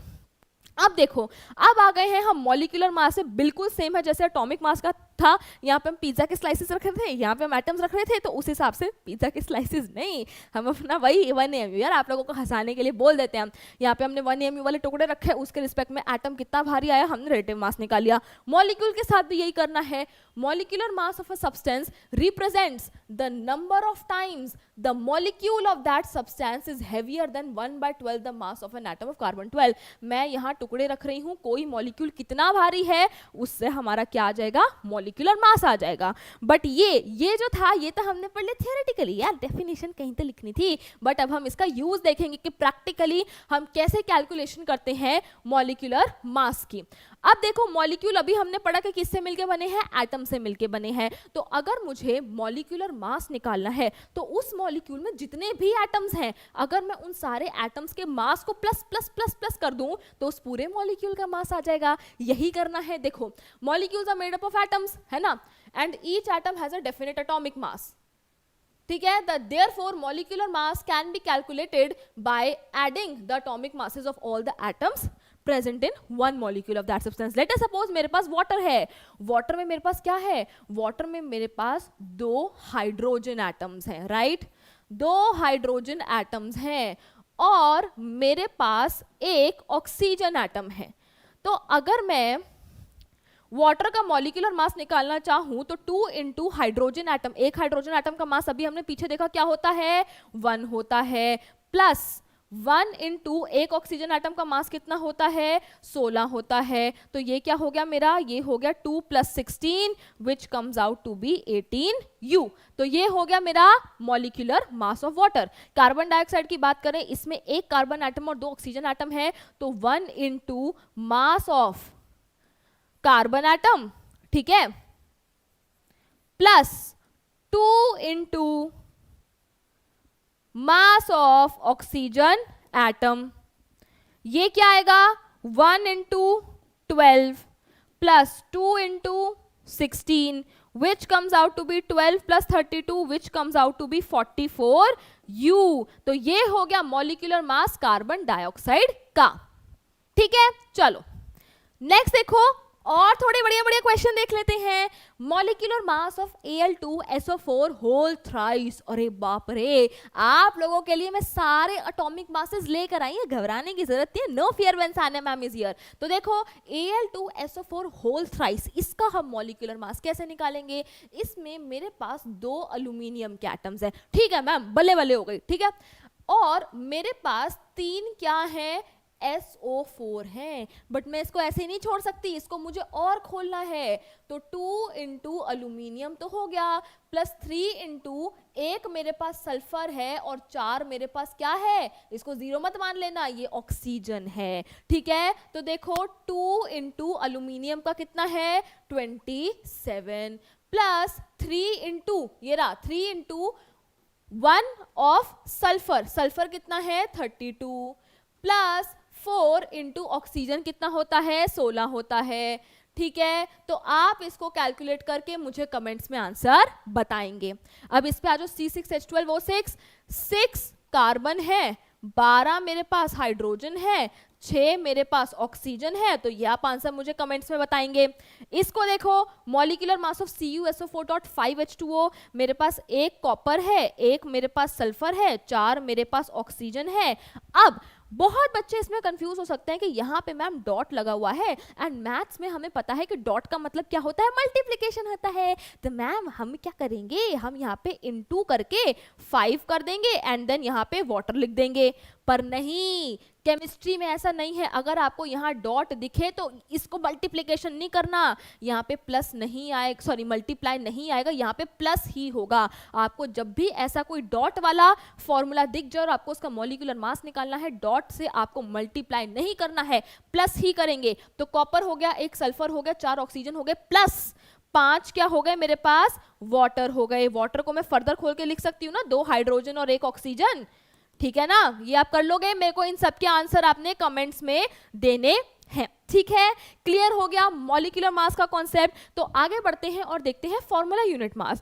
फॉर्मूला यूनिट मास बच्चा बहुत सिंपल है. अभी हम कुछ चंद मिनटों बाद आयंस के बारे में पढ़ेंगे.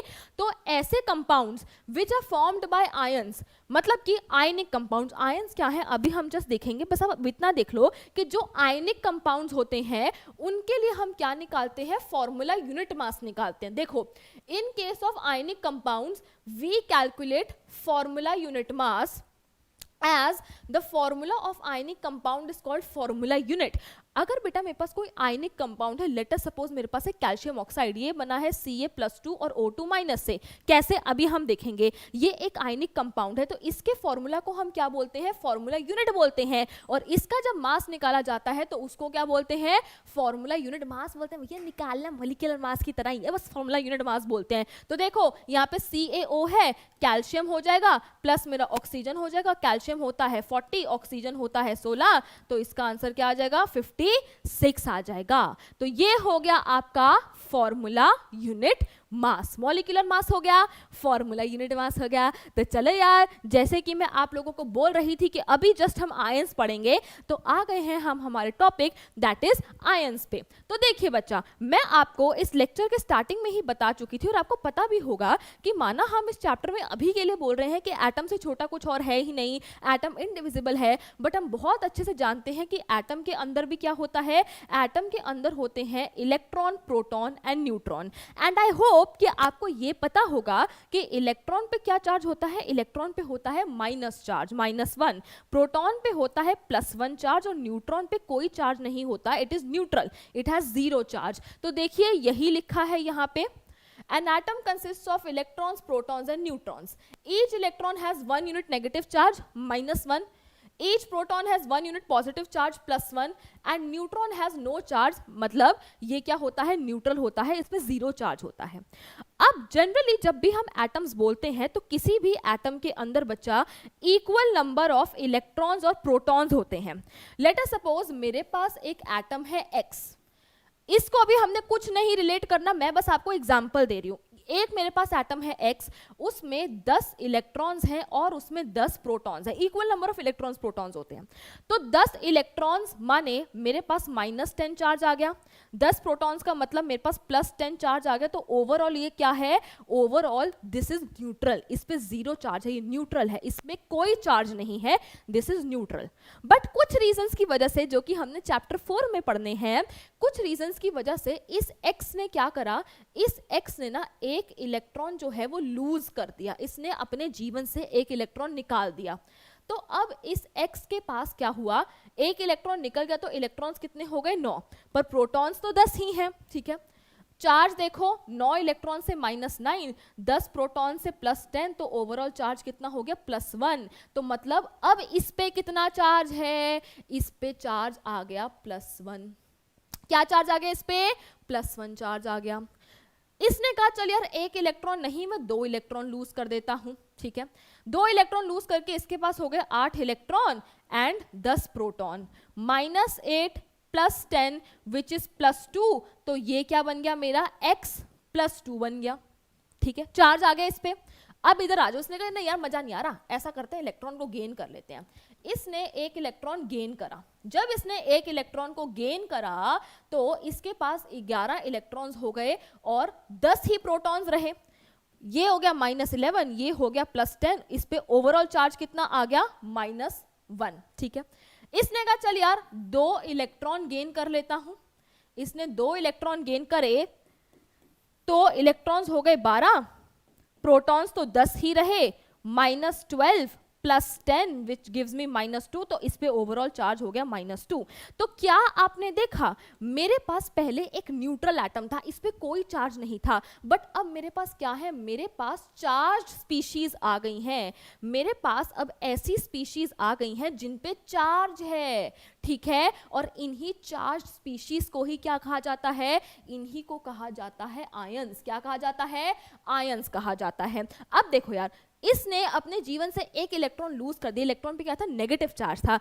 ये लाइफ पे भी अप्लाई करता है, अगर आप अपने जीवन से नेगेटिविटी हटाओगे तो क्या होगा, जीवन में पॉजिटिविटी आएगी। इसने अपने जीवन से नेगेटिविटी हटाई, एक इलेक्ट्रॉन हटाया, इस पे पॉजिटिव चार्ज आ गया। इसने नेगेटिविटी हटाई जीवन पे, तो इस पे क्या आ गया, पॉजिटिव चार्ज आ गया। एक इलेक्ट्रॉन हटाया, एक पॉजिटिव चार्ज, 2 इलेक्ट्रॉन हटाया, 2 पॉजिटिव चार्ज, 3 हटाएगा, 3 पॉजिटिव चार्ज, ऐसे होता है। पर अगर इसने एक इलेक्ट्रॉन गेन करा, यार अब आप जिंदगी में कह रहे हो आ बैल मुझे मार, मैं तो जानबूझ के नेगेटिविटी अपने जीवन में ले रहा हूं। इसने एक इलेक्ट्रॉन गेन करा, इस पे एक नेगेटिव चार्ज आया, 2 गेन करा, 2 नेगेटिव चार्ज आया, जितनी नेगेटिविटी उसने ली उसने जीवन में, उतना उस पे नेगेटिव चार्ज आ गया। बट बात ये है कि इन पे क्या आ गया, चार्ज आ गया, और इन्हीं चार्ज स्पीशीज को बोलते हैं आयंस। अब देखो क्या लिखा है यहां पे, ठीक है। Every atom normally contains equal number of negative electrons and positive protons which balances the charge in the atom and makes an atom electrically neutral, जैसे मैं आपको बता रही थी। If however one or more electrons are either removed from an atom or added, यही मैंने बताया, या तो एक या एक से ज्यादा एटम इलेक्ट्रॉन को मैंने रिमूव कर दिया, या फिर एक या एक से ज्यादा इलेक्ट्रॉन को मैंने ऐड कर दिया, then the atom has either less number of electrons than normal या फिर more number of electrons than normal and it gets an overall electric charge, और उन्हीं को क्या बोलते हैं, आयंस बोलते हैं। समझे कि नहीं समझे, ठीक है। अब देखो ions are electrically charge species, यही बताया. An ion is formed by the loss और gain of electrons by an atom. There are two types of ions. हमने देखा कि मेरे पास दो तरीके के आयंस थे. एक मेरे पास पॉजिटिवली चार्ज आयंस थे, ऐसे आयंस जिन पे पॉजिटिव चार्ज है, और ऐसे आयंस जिन पे नेगेटिव चार्ज है. एक पे पॉजिटिव चार्ज, एक पे नेगेटिव चार्ज. तो जो पॉजिटिवली चार्ज आयंस होते हैं उनको बोला जाता है कटायंस. क्या बोला जाता है? बढ़िया सा लिखते रुको. उनको बोला जाता है कटायंस, और नेगेटिव चार्ज वाले आयंस को बोला जाता है अनायन. इसको आप कैसे लर्न कर सकते हैं? ये देखो, कटायन में ये टी आ रहा है ना, ये पॉजिटिव का साइन बना रहा है. तो ये जो कटायंस होते हैं ये पॉजिटिवली चार्ज होते हैं, और अनायंस क्या होते हैं? नेगेटिवली चार्ज आयंस होते हैं. यही लिखा है, a positively charged ion is known as a cation. A cation is formed by the loss of one or more electrons. जब लूज करेगा, नेगेटिविटी जीवन से हटाएगा, तभी तो उसे पॉजिटिव चार्ज आएगा. A cation contains less number of electrons than a normal atom. Due to more protons, it has a positive charge. Negatively charged ions को अनायन बोलते हैं, और यही कहानी उल्टी करके यहाँ पे लिखी हुई है. अब आयंस में भी एक और तरीके से हम उनको पढ़ते हैं, simple ions and polyatomic ions. Simple ions क्या होते हैं? Those ions which were formed from single atoms. For example, मैंने एक एटम ले लिया सोडियम Na से मैंने एटम बना दिया Na+. ये जो मेरा आयन बना है ये एक सिंगल एटम से ही बना है, तो ये सिंपल आयन हो गया. मेरे पास है Mg, इससे मैंने Mg+2 बना दिया, तो ये एक सिंगल एटम से बना गया आयन है. Those ions which are form from single atoms, they are called simple ions. Polyatomic, those ions which were formed from a group of atoms. For example, मेरे पास एक ग्रुप ऑफ एटम है O and H, इससे मैंने minus का sign लगा दिया, charge तो आ गया ना, तो ये आयन बन गया. बट ये जो चार्ज है ये क्या है? ग्रुप ऑफ एटम्स पे चार्ज आया हुआ है, तो ये क्या हो गया? Polyatomic ions. मेरे पास है CO3 2-, ग्रुप ऑफ एटम्स है which were formed by group of atoms. I have a group of atoms और मेरे पास चार्ज भी है, तो ये हो गए polyatomic ions. A group of atoms carrying a charge is known as polyatomic ions. और ये टेबल बच्चा, ये टेबल आप लोगों के लिए very very very very very very very very very very important है. इस टेबल को आपको एकदम दिलो जहान से गजनी वाला टैटू अपने दिमाग में कर लो इसका. ठीक है, तो ये टेबल देख लो, sodium Na+, potassium K+, Ag+, ये क्या है? Mg+2. जैसे मैं आपको बता रही थी OH-, ये पॉलीएटॉमिक आयंस है. Group of atoms have charge. ठीक है, क्लियर हो गया? समझ आ गया? इसको एक बार अच्छे से देख लो. ठीक है, देख लिया. चलो अब बच्चा एक इंटरेस्टिंग टॉपिक और डिस्कस करते हैं, that is why do atoms combine. आखिरकार एटम्स कंबाइन क्यों कर रहे हैं? बेटा साइंस में भी और जीवन में भी कोई भी चीज अगर होती है ना, वो होती है स्टेबिलिटी अचीव करने के लिए. आप पढ़ रहे हो, क्यों पढ़ रहे हो? आगे जाके यार बढ़िया सी जॉब करेंगे, जीवन में कुछ हासिल करेंगे, है ना, अपने जीवन को स्टेबल बनाएंगे, पेरेंट्स को खुश करेंगे. आपके पेरेंट्स काम कर रहे हैं, आपको अच्छी जिंदगी प्रोवाइड कर सकेंगे. मतलब हमें जीवन में क्या चाहिए? स्टेबिलिटी चाहिए. वैसे ही यार ये एटम्स, ये पूरी केमिस्ट्री क्या है? स्टेबिलिटी. पूरी केमिस्ट्री की का मतलब बेसिकली आप ये कह सकते हो, वन ऑफ द मेजर जो सार है वो क्या है कि हमें स्टेबिलिटी अचीव करनी है. एटम्स को क्या करनी है? स्टेबिलिटी अचीव करनी है. अब ये स्टेबिलिटी क्या है, कैसे आएगी, ये सब पढ़ेंगे हम चैप्टर नंबर 4 में डिटेल में. बट अभी के लिए आप इतना जान लो कि एटम्स जब स्टेबिलिटी अचीव करना चाहते हैं ना, तो वो कैसे कर सकते हैं? वो स्टेबिलिटी अचीव कर सकते हैं या तो इलेक्ट्रॉन को लूज करके. मैंने क्या बोला कि एटम्स को क्या करना है? स्टेबल होना है. स्टेबिलिटी क्या है, क्या नहीं है, वो सब चैप्टर नंबर 4 में पढ़ेंगे. कैसे होती है, क्यों, ये सब चैप्टर 4. बट अभी के लिए आप इतना जान लो, उनको स्टेबिलिटी अचीव करनी है. और वो स्टेबिलिटी वो कैसे अचीव कर सकते हैं? या तो इलेक्ट्रॉन्स को लूज करके, या इलेक्ट्रॉन को गेन करके, या फिर इलेक्ट्रॉन्स को शेयर करके. और बच्चा यही क्या है? यही है वैलेंसी. वैलेंसी क्या है? The number of electrons lost, gained या फिर shared by the atom of an element. किसी भी एटम द्वारा कितने इलेक्ट्रॉन्स लूज करे जा रहे हैं, गेन करे जा रहे हैं, या फिर शेयर करे जा रहे हैं, ताकि वो स्टेबिलिटी अचीव कर ले. अभी आप इस वर्ड को, ये ऑक्टेट, डुप्लेट, इन सबको भूल जाओ. यहां पे आप ये देखो, the number of electrons gained, lost और shared by the atom of an element so as to achieve stability. So as to achieve stability is called valency. किसी भी एटम द्वारा कितने इलेक्ट्रॉन लूज करे जा रहे हैं, गेन करे जा रहे हैं या फिर शेयर करे जा रहे हैं ताकि वो स्टेबिलिटी अटेन कर ले, उसको बोलते हैं वैलेंसी। बट ये डेफिनेशन थोड़ी सी चैप्टर 4 के लिए ज्यादा एप्ट है ना। देखो यहाँ पे मैंने ये वर्ड्स कुछ थे उनको हटा दिया। अभी के लिए आपको सिर्फ इतना समझना है, the combining capacity of an element is known as its valency. कोई एलिमेंट कितना कैसे कंबाइन करेगा, कितनों के साथ कंबाइन करेगा, वही क्या है, valency. The valency can be used to find out how the atoms of an element will combine. कैसे कंबाइन करेंगे, कितनों के साथ कंबाइन करेंगे, क्यों करेंगे। The valency can be used to find out how the atoms of an element will combine with the atoms of other element to form chemical compound. तो बच्चा केमिकल कंपाउंड कैसे बनेंगे, क्या कंबाइनिंग कैपेसिटी रहेगी, किसकी रहेगी, किसके साथ कितने, क्या क्या क्या, ये सब हमारे को वैलेंसी बताता है। ठीक है, तो अभी आप लोगों को वैलेंसी जानना सिर्फ इतना ही जरूरी है, इतना आप लोगों के लिए सफिशिएंट है। अब हम आ गए हैं एक बहुत ही इंपॉर्टेंट टॉपिक पे, which is writing the chemical formula. ये केमिकल फॉर्मूला सीखना इतना आसान है, इतना आसान है कि पूछो नहीं यार। बस क्या होना चाहिए, जैसे मैंने आपको बताया कि ये टेबल भैया एकदम गजनी गजनी गजनी गजनी, जहां देखो वहां टेबल दिखना चाहिए। टैटू मत करवा लेना इसका, बस हमारे को ये टेबल लर्न होना चाहिए। अब लेट अस सपोज मैं आपको बोलूं कि मेरे को फॉर्मूला लिख के बताओ सोडियम क्लोराइड का। ठीक है, अब आप लोगों को टेबल लर्न होना चाहिए। सोडियम देखो कहां पे है, सोडियम है ये रहा, क्या है, Na+। क्लोरीन कहाँ है मेरा, क्लोरीन है ये रहा Cl-। अगर यहाँ नहीं दिख रहा तो अच्छे से अपनी बुक में देख लेना, Cl-। अब बच्चा ये अगर आपको बताऊं तो ये +1, अगर कुछ नहीं मेंशन तो ये +1 है और ये -1 है। अब फॉर्मूला बनाने के लिए कुछ नहीं करना होता, हमें सिर्फ क्या करना होता है, अक्षय कुमार जो चीजें यहाँ पे हैं उसको उल्टा कर दो यार। ठीक है, देखो क्या करना है, सॉरी, देखो क्या करना है। मेरे पास है Na+1 Cl-1, इसको भेज दो यहाँ पे और इस वाले को भेज दो यहाँ पे। ये क्या बना, ये बना Na-1 Cl+1। केमिकल फॉर्मूला लिखते हुए कभी भी चार्जेस प्लस माइनस नहीं लिखते हैं, कभी भी 1 नहीं लिखते हैं। तो मुझे इन प्लस माइनस को भी हटाना पड़ेगा और मुझे इस 1 को भी हटाना पड़ेगा। तो फॉर्मूला क्या बन गया, NaCl बन गया। समझ आया, क्लियर हुआ। चलिए एक और देखते हैं। अगर मैं आपको बोलूं कैल्शियम कार्बोनेट, ठीक है, कैल्शियम कहां है, कैल्शियम है हमारा ये रहा Ca+2। मुझे तो भैया पता है, मैं आप लोगों को दिखाना चाह रही हूं कि ये टेबल की इंपॉर्टेंस क्या है।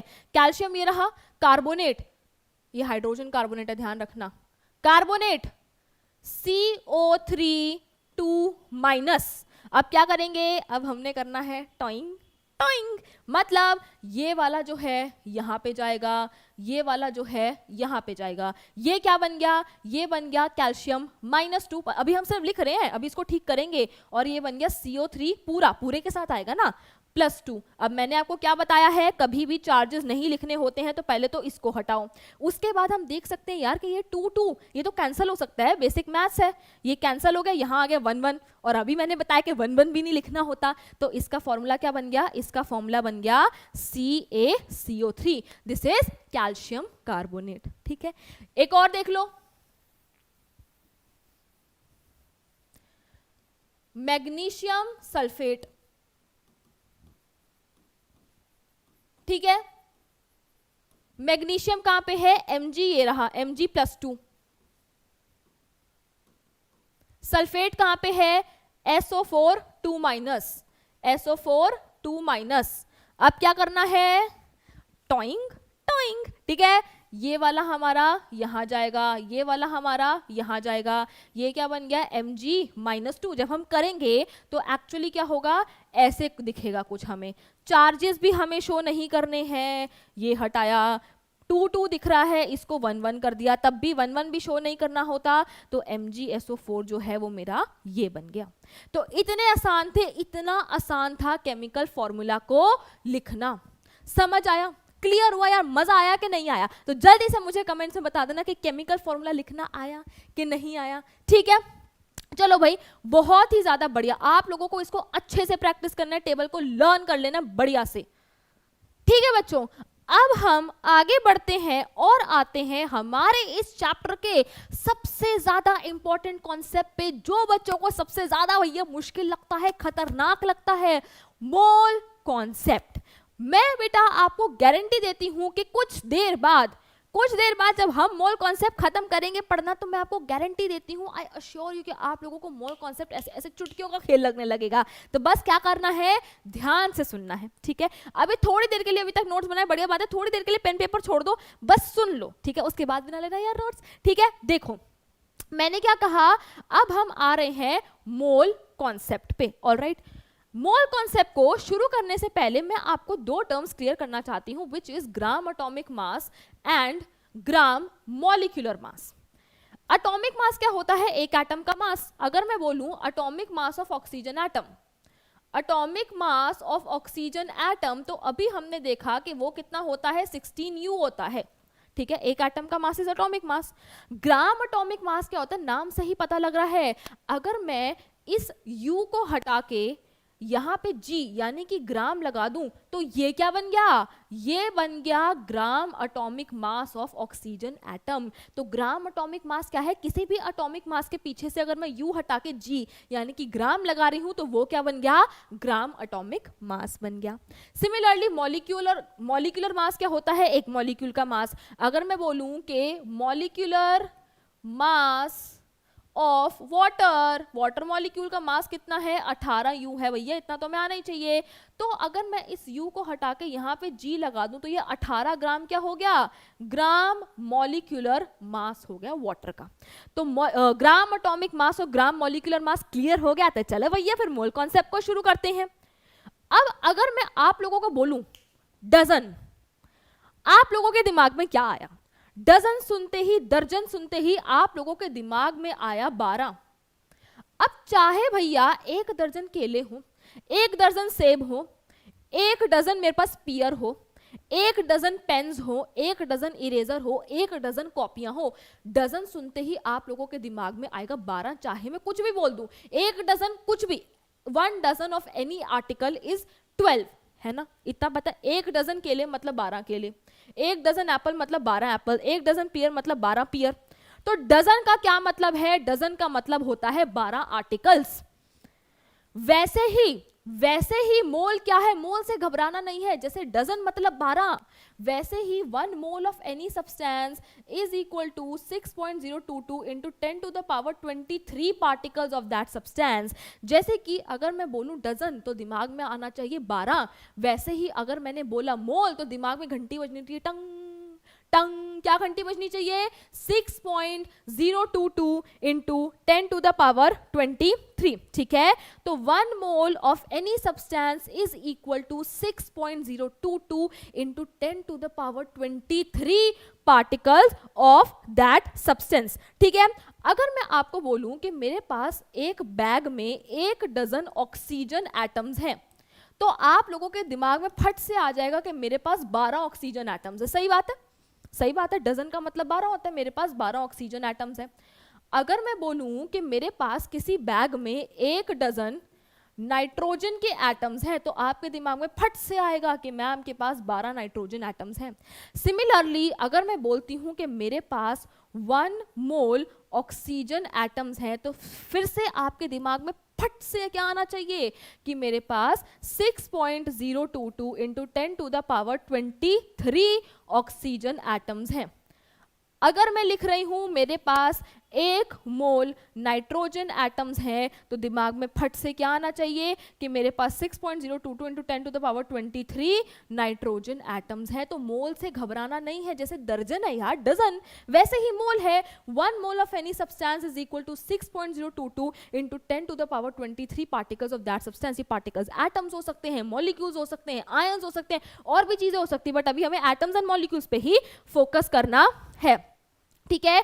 तो the number of particles, atoms, molecules etcetera present in 1 mole of any substance fixed with a value of 6.022 into 10 to the power 23. 1 mole एक फिक्स्ड वैल्यू है, that is 6.022 into 10 to the power 23. और इस special number को, इस number को एक और नाम से बुलाया जाता है एवोगाड्रोस कांस्टेंट या एवोगाड्रोस नंबर. इसको हम Na से भी रिप्रेजेंट कर सकते हैं, N0 से भी रिप्रेजेंट कर सकते हैं. तो ये 1 मोल माने 6.022 इंटू 10 की पावर 23. और इस नंबर को बेटा क्या बोला जाता है, देखो this number is called Avogadro's number या एवोगाड्रो कांस्टेंट. अब मैं बार बार हर जगह 6.022 इंटू 10 की पावर 23 नहीं लिखूंगी, मैं हर जगह अब Na लिखूंगी.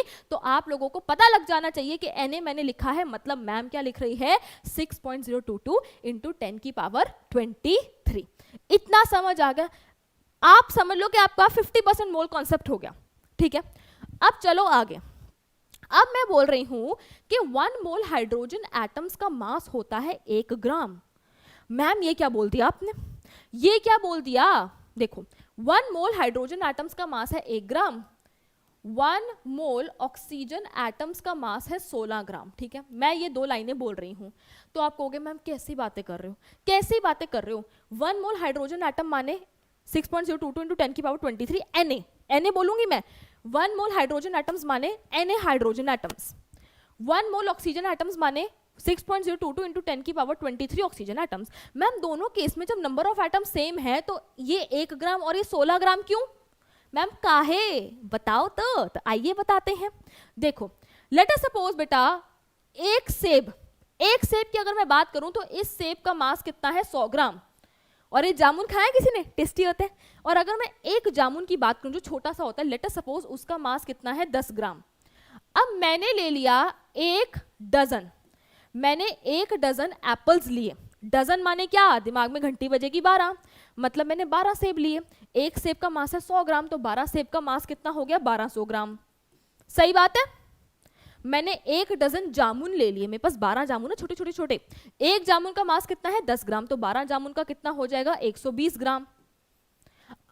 अब यहां पे कोई ये नहीं कहेगा कि मैम 1 डजन एप्पल थे, 1 डजन जामुन थे, दोनों जगह डजन डजन डजन डजन, दोनों जगह डजन है. बट मैम इसका मास अलग क्यों आ रहा है, इसका क्यों अलग आ रहा है. यार सिंपल सी बात है, एक सेब का मास अलग है, एक जामुन का मास अलग है, तो 1 दर्जन सेब का मास अलग आएगा और 1 दर्जन जामुन का मास अलग आएगा. सिंपल सी बात है यार. सिमिलरली अभी हमने पीछे देखा कि एक हाइड्रोजन एटम का मास अलग है 1U और एक ऑक्सीजन एटम का मास अलग है 16U. तो अगर एक हाइड्रोजन एटम का मास अलग है और एक ऑक्सीजन एटम का मास अलग है, तो 1 मोल हाइड्रोजन एटम्स का मास क्या होगा, अलग होगा. और 1 मोल ऑक्सीजन एटम्स का मास क्या होगा, अलग होगा. इसीलिए 1 मोल ऑफ हाइड्रोजन एटम्स का मास है 1 ग्राम, 1 मोल ऑक्सीजन एटम्स का मास है 16 ग्राम. अब एक और चीज दिमाग में आती है बाबू भैया, क्या आती है, देखो मैंने क्या बोला, 1 मोल हाइड्रोजन एटम्स का मास क्या है 1 ग्राम है. 1 मोल ऑक्सीजन एटम्स का मास क्या है 16 ग्राम है. क्या आपको समझ आ रहा है कि भैया ये ग्राम, ये 1 ग्राम, ये 16 ग्राम क्या है, बताओ बताओ. सही पकड़े हैं. ये 1 ग्राम क्या है, ग्राम एटॉमिक मास है हाइड्रोजन एटम्स का. याद है हाइड्रोजन, एक हाइड्रोजन एटम का मास क्या है 1U. अगर मैं U को हटा के G लगा दूं तो वो ग्राम एटॉमिक मास बन गया. ये 16 ग्राम क्या है, ग्राम एटॉमिक मास ऑफ ऑक्सीजन है. यार एक ऑक्सीजन एटम का मास कितना होता है, एक ऑक्सीजन एटम का मास होता है 16U. तो ग्राम atomic mass of oxygen atom क्या हो गया, मतलब ग्राम एटॉमिक मास क्या हो गया 16 ग्राम हो गया. तो क्या मैं लिख सकती हूं कि 1 मोल, अब ध्यान से देखना, यही लाइन पूरा आपका सार है. 1 mole of hydrogen atoms is equal to 6.022 into 10 की पावर 23 हाइड्रोजन एटम्स. ये अभी तक हमने पढ़ लिया है, हाँ कि ना, यस. इतने एटम्स का मास, ये क्या है, 1 मोल एटम्स है. जैसे एक एटम का मास एटॉमिक मास, एक मॉलिक्यूल का मास मॉलिक्यूलर मास, वैसे ही 1 मोल का मास क्या होता है, मोलर मास होता है यार. तो देखो ये क्या है 1 मोल हाइड्रोजन एटम्स, और इतने सारे हाइड्रोजन एटम्स का जो मास होगा, यानी कि मोलर मास ऑफ हाइड्रोजन जो होगा, मोलर मास ऑफ हाइड्रोजन जो होगा मेरा, वो क्या होगा, ग्राम एटॉमिक मास ऑफ हाइड्रोजन के बराबर होगा. ठीक है, यहां पे आओ. 1 मोल oxygen atoms is equal to 6.022 into 10 की पावर 23 ऑक्सीजन एटम्स। अब इतने सारे ऑक्सीजन एटम्स का जो मास है, एक मोल ऑक्सीजन एटम का जो मास है वही क्या है, मोलर मास है। और मोलर मास किसके बराबर होगा, ग्राम एटॉमिक मास के बराबर। तो ये हो गया मेरा 16 ग्राम। ये तो एटम एटम खेल रहे थे हम। अब आ जाओ मॉलिक्यूल पे। मेरे पास है 1 मोल वाटर मॉलिक्यूल्स। इसका क्या मतलब हुआ, 6.022 इंटू 10 की पावर 23 वाटर मॉलिक्यूल्स। ठीक है, अब 6.022 इंटू 10 की पावर 23 वाटर मॉलिक्यूल्स माने 1 मोल वाटर मॉलिक्यूल्स का जो मास होगा वही क्या होगा, molar mass of water. Molar mass of water, और वो किसके बराबर होगा, ये मॉलिक्यूल है तो वो होगा gram molecular mass of water के बराबर, यानी कि 18 gram. 1 mole carbon dioxide is equal to 6.022 into 10 की पावर 23 कार्बन डाइऑक्साइड के मॉलिक्यूल्स। तो मतलब molar mass of carbon dioxide, उतने सारे मॉलिक्यूल्स का जो मास होगा, molar mass of carbon dioxide किसके बराबर होगा, gram molecular mass of carbon dioxide के बराबर होगा। तो मेरे प्यारे बच्चों, जिगर के टुकड़ों, क्या मैं ये कह सकती हूं कि 1 मोल, ये बहुत इंपॉर्टेंट है, this finishes your mole concept,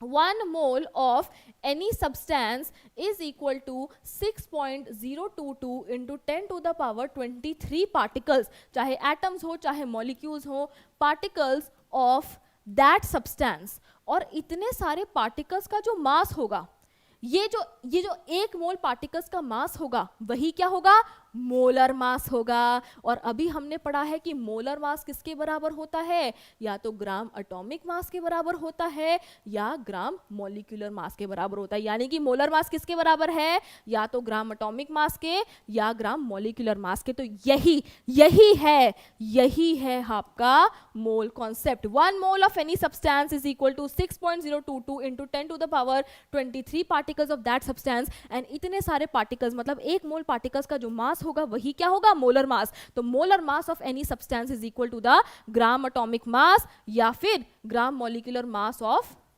that substance. एक बार मैं इसको फिर से लिख रही हूं, जैसे कि 1 मोल ऑफ एनी सब्सटेंस, मैंने ले लिया water, 1 mole of water is equal to 6.022 into 10 to the power 23 water molecules. And 1 mole of water का जो मास होगा वो किसके बराबर होगा, gram molecular mass of water के ही बराबर होगा। तो 1 mole of any substance is equal to 6.022 into 10 to the power 23 particles of that substance, and it is also equal to, 1 mole is also equal to gram atomic mass या फिर ग्राम molecular mass of that substance। अब इस table से जो आपकी given है इससे आपको और अच्छे से क्लियर हो जाएगा। 1 mole कार्बन एटम्स 6.022 into 10 की power 23 carbon atoms, and it is also equal to 12 gram of carbon atoms which is the gram atomic mass। सही बात है, सही बात है। 1 mole of hydrogen atom 6.022 into 10 की पावर 23 एटम्स ऑफ हाइड्रोजन, यही तो करा रही हूं, मोल माने क्या, ये number. And 1 mole of hydrogen atom is also equal to the gram atomic mass of hydrogen atoms, that is 1 ग्राम।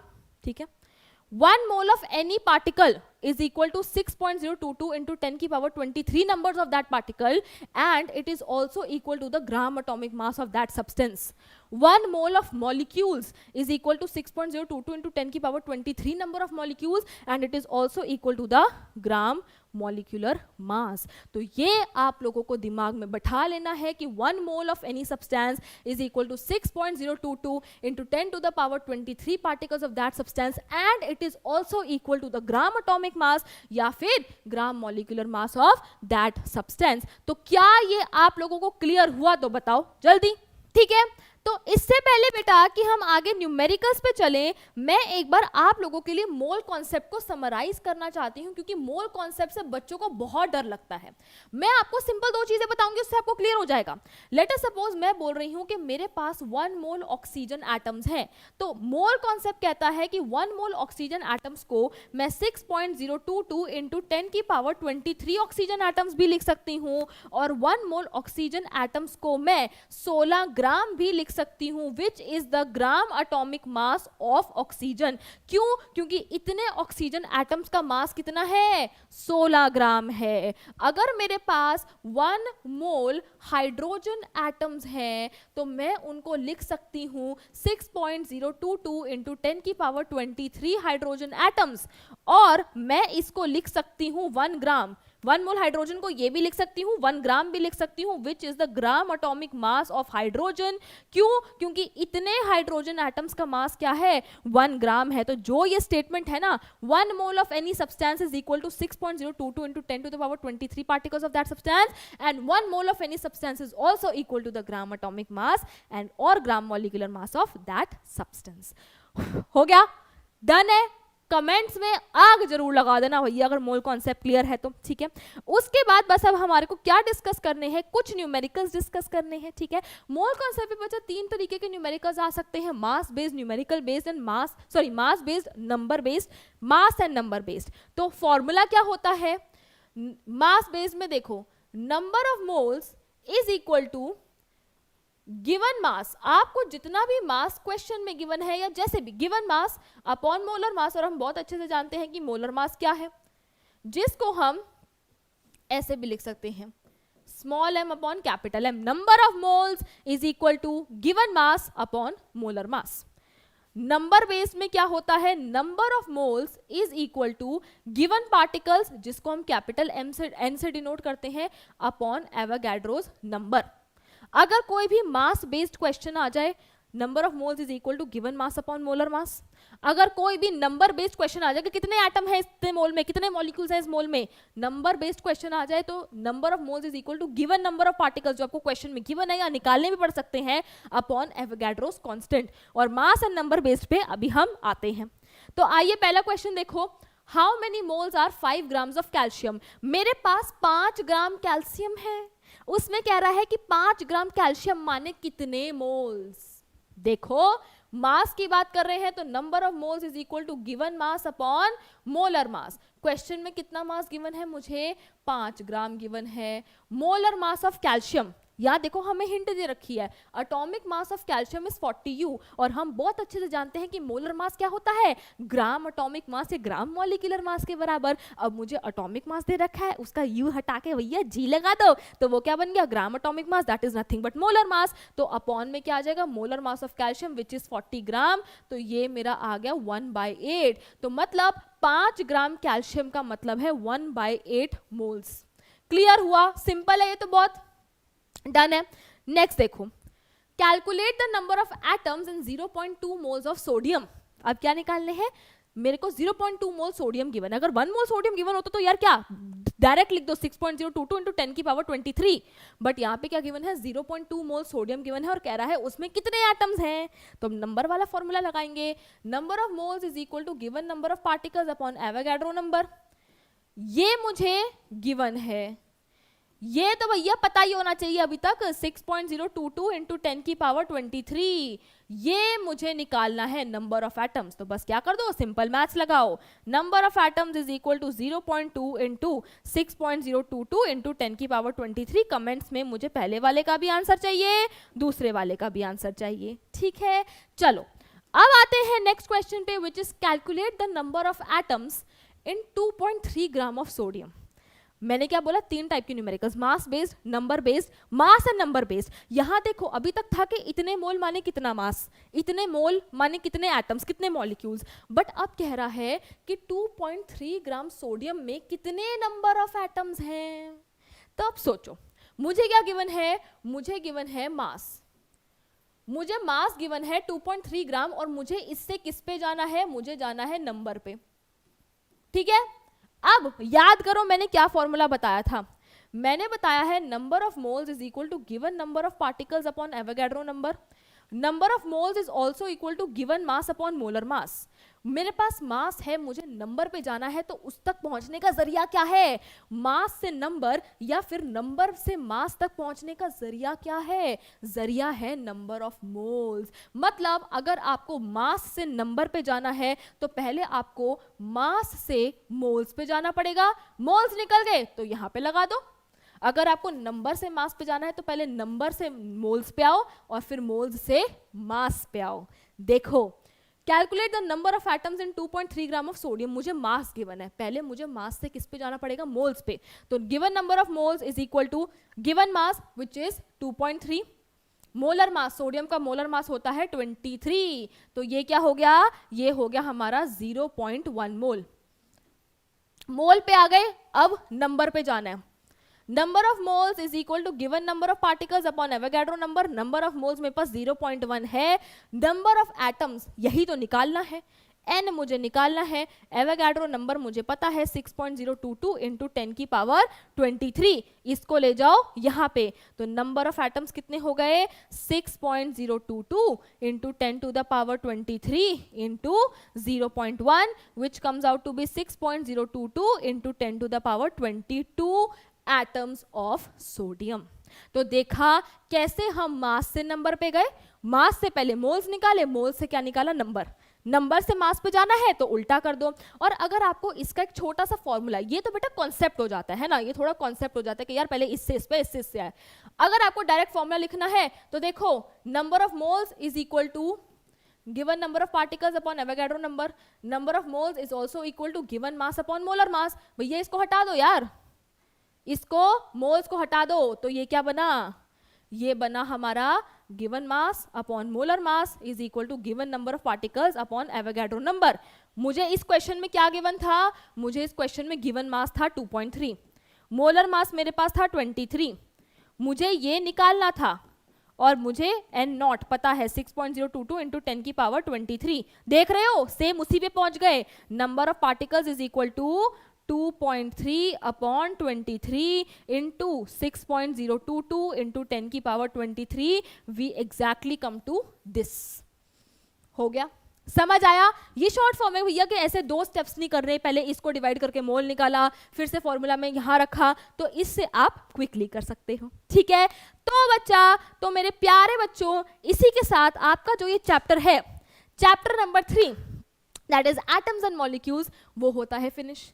बहुत बच्चों को मुश्किल लगता है, बड़ा डर लगता है इस चैप्टर से, बट देखिए, nothing is impossible if you put your mind and heart into it. अगर आप अपना दिल और दिमाग किसी चीज में लगा दें तो आप लोगों के लिए कुछ भी इम्पॉसिबल नहीं है। आप लोगों को इस चैप्टर से डर लगता है, बैठ जाओ यार, डट के बैठ जाओ कि नहीं ऐसे कैसे डर सकते हैं हम। बैठो, पूरी वीडियो देखो, नोट्स बनाओ, नहीं समझ आए कोई टॉपिक तो उसको रिवाइंड करके फिर देखो, उससे कोई भी चीज इम्पॉसिबल नहीं होगी if you put your mind and heart into it. तो उसी के साथ बच्चों, आज का लेक्चर, इसी प्यारी कोट के साथ आज के लेक्चर को हम खत्म करते हैं। आई होप कि आपको आज के लेक्चर में सब समझ आया होगा, सारे कॉन्सेप्ट्स बिल्कुल क्रिस्टल क्लियर हो गए होंगे। भैया अगर सब क्रिस्टल क्लियर है ना, तो एक बार जरा मैम के लिए बढ़िया सा चमका देना कमेंट्स में, ठीक है। तो आई होप कि आपको आज का लेक्चर समझ आया होगा, मुझसे पढ़ने में मजा आया होगा। That's all for today from my side. Tata bye bye, sayonara बच्चों।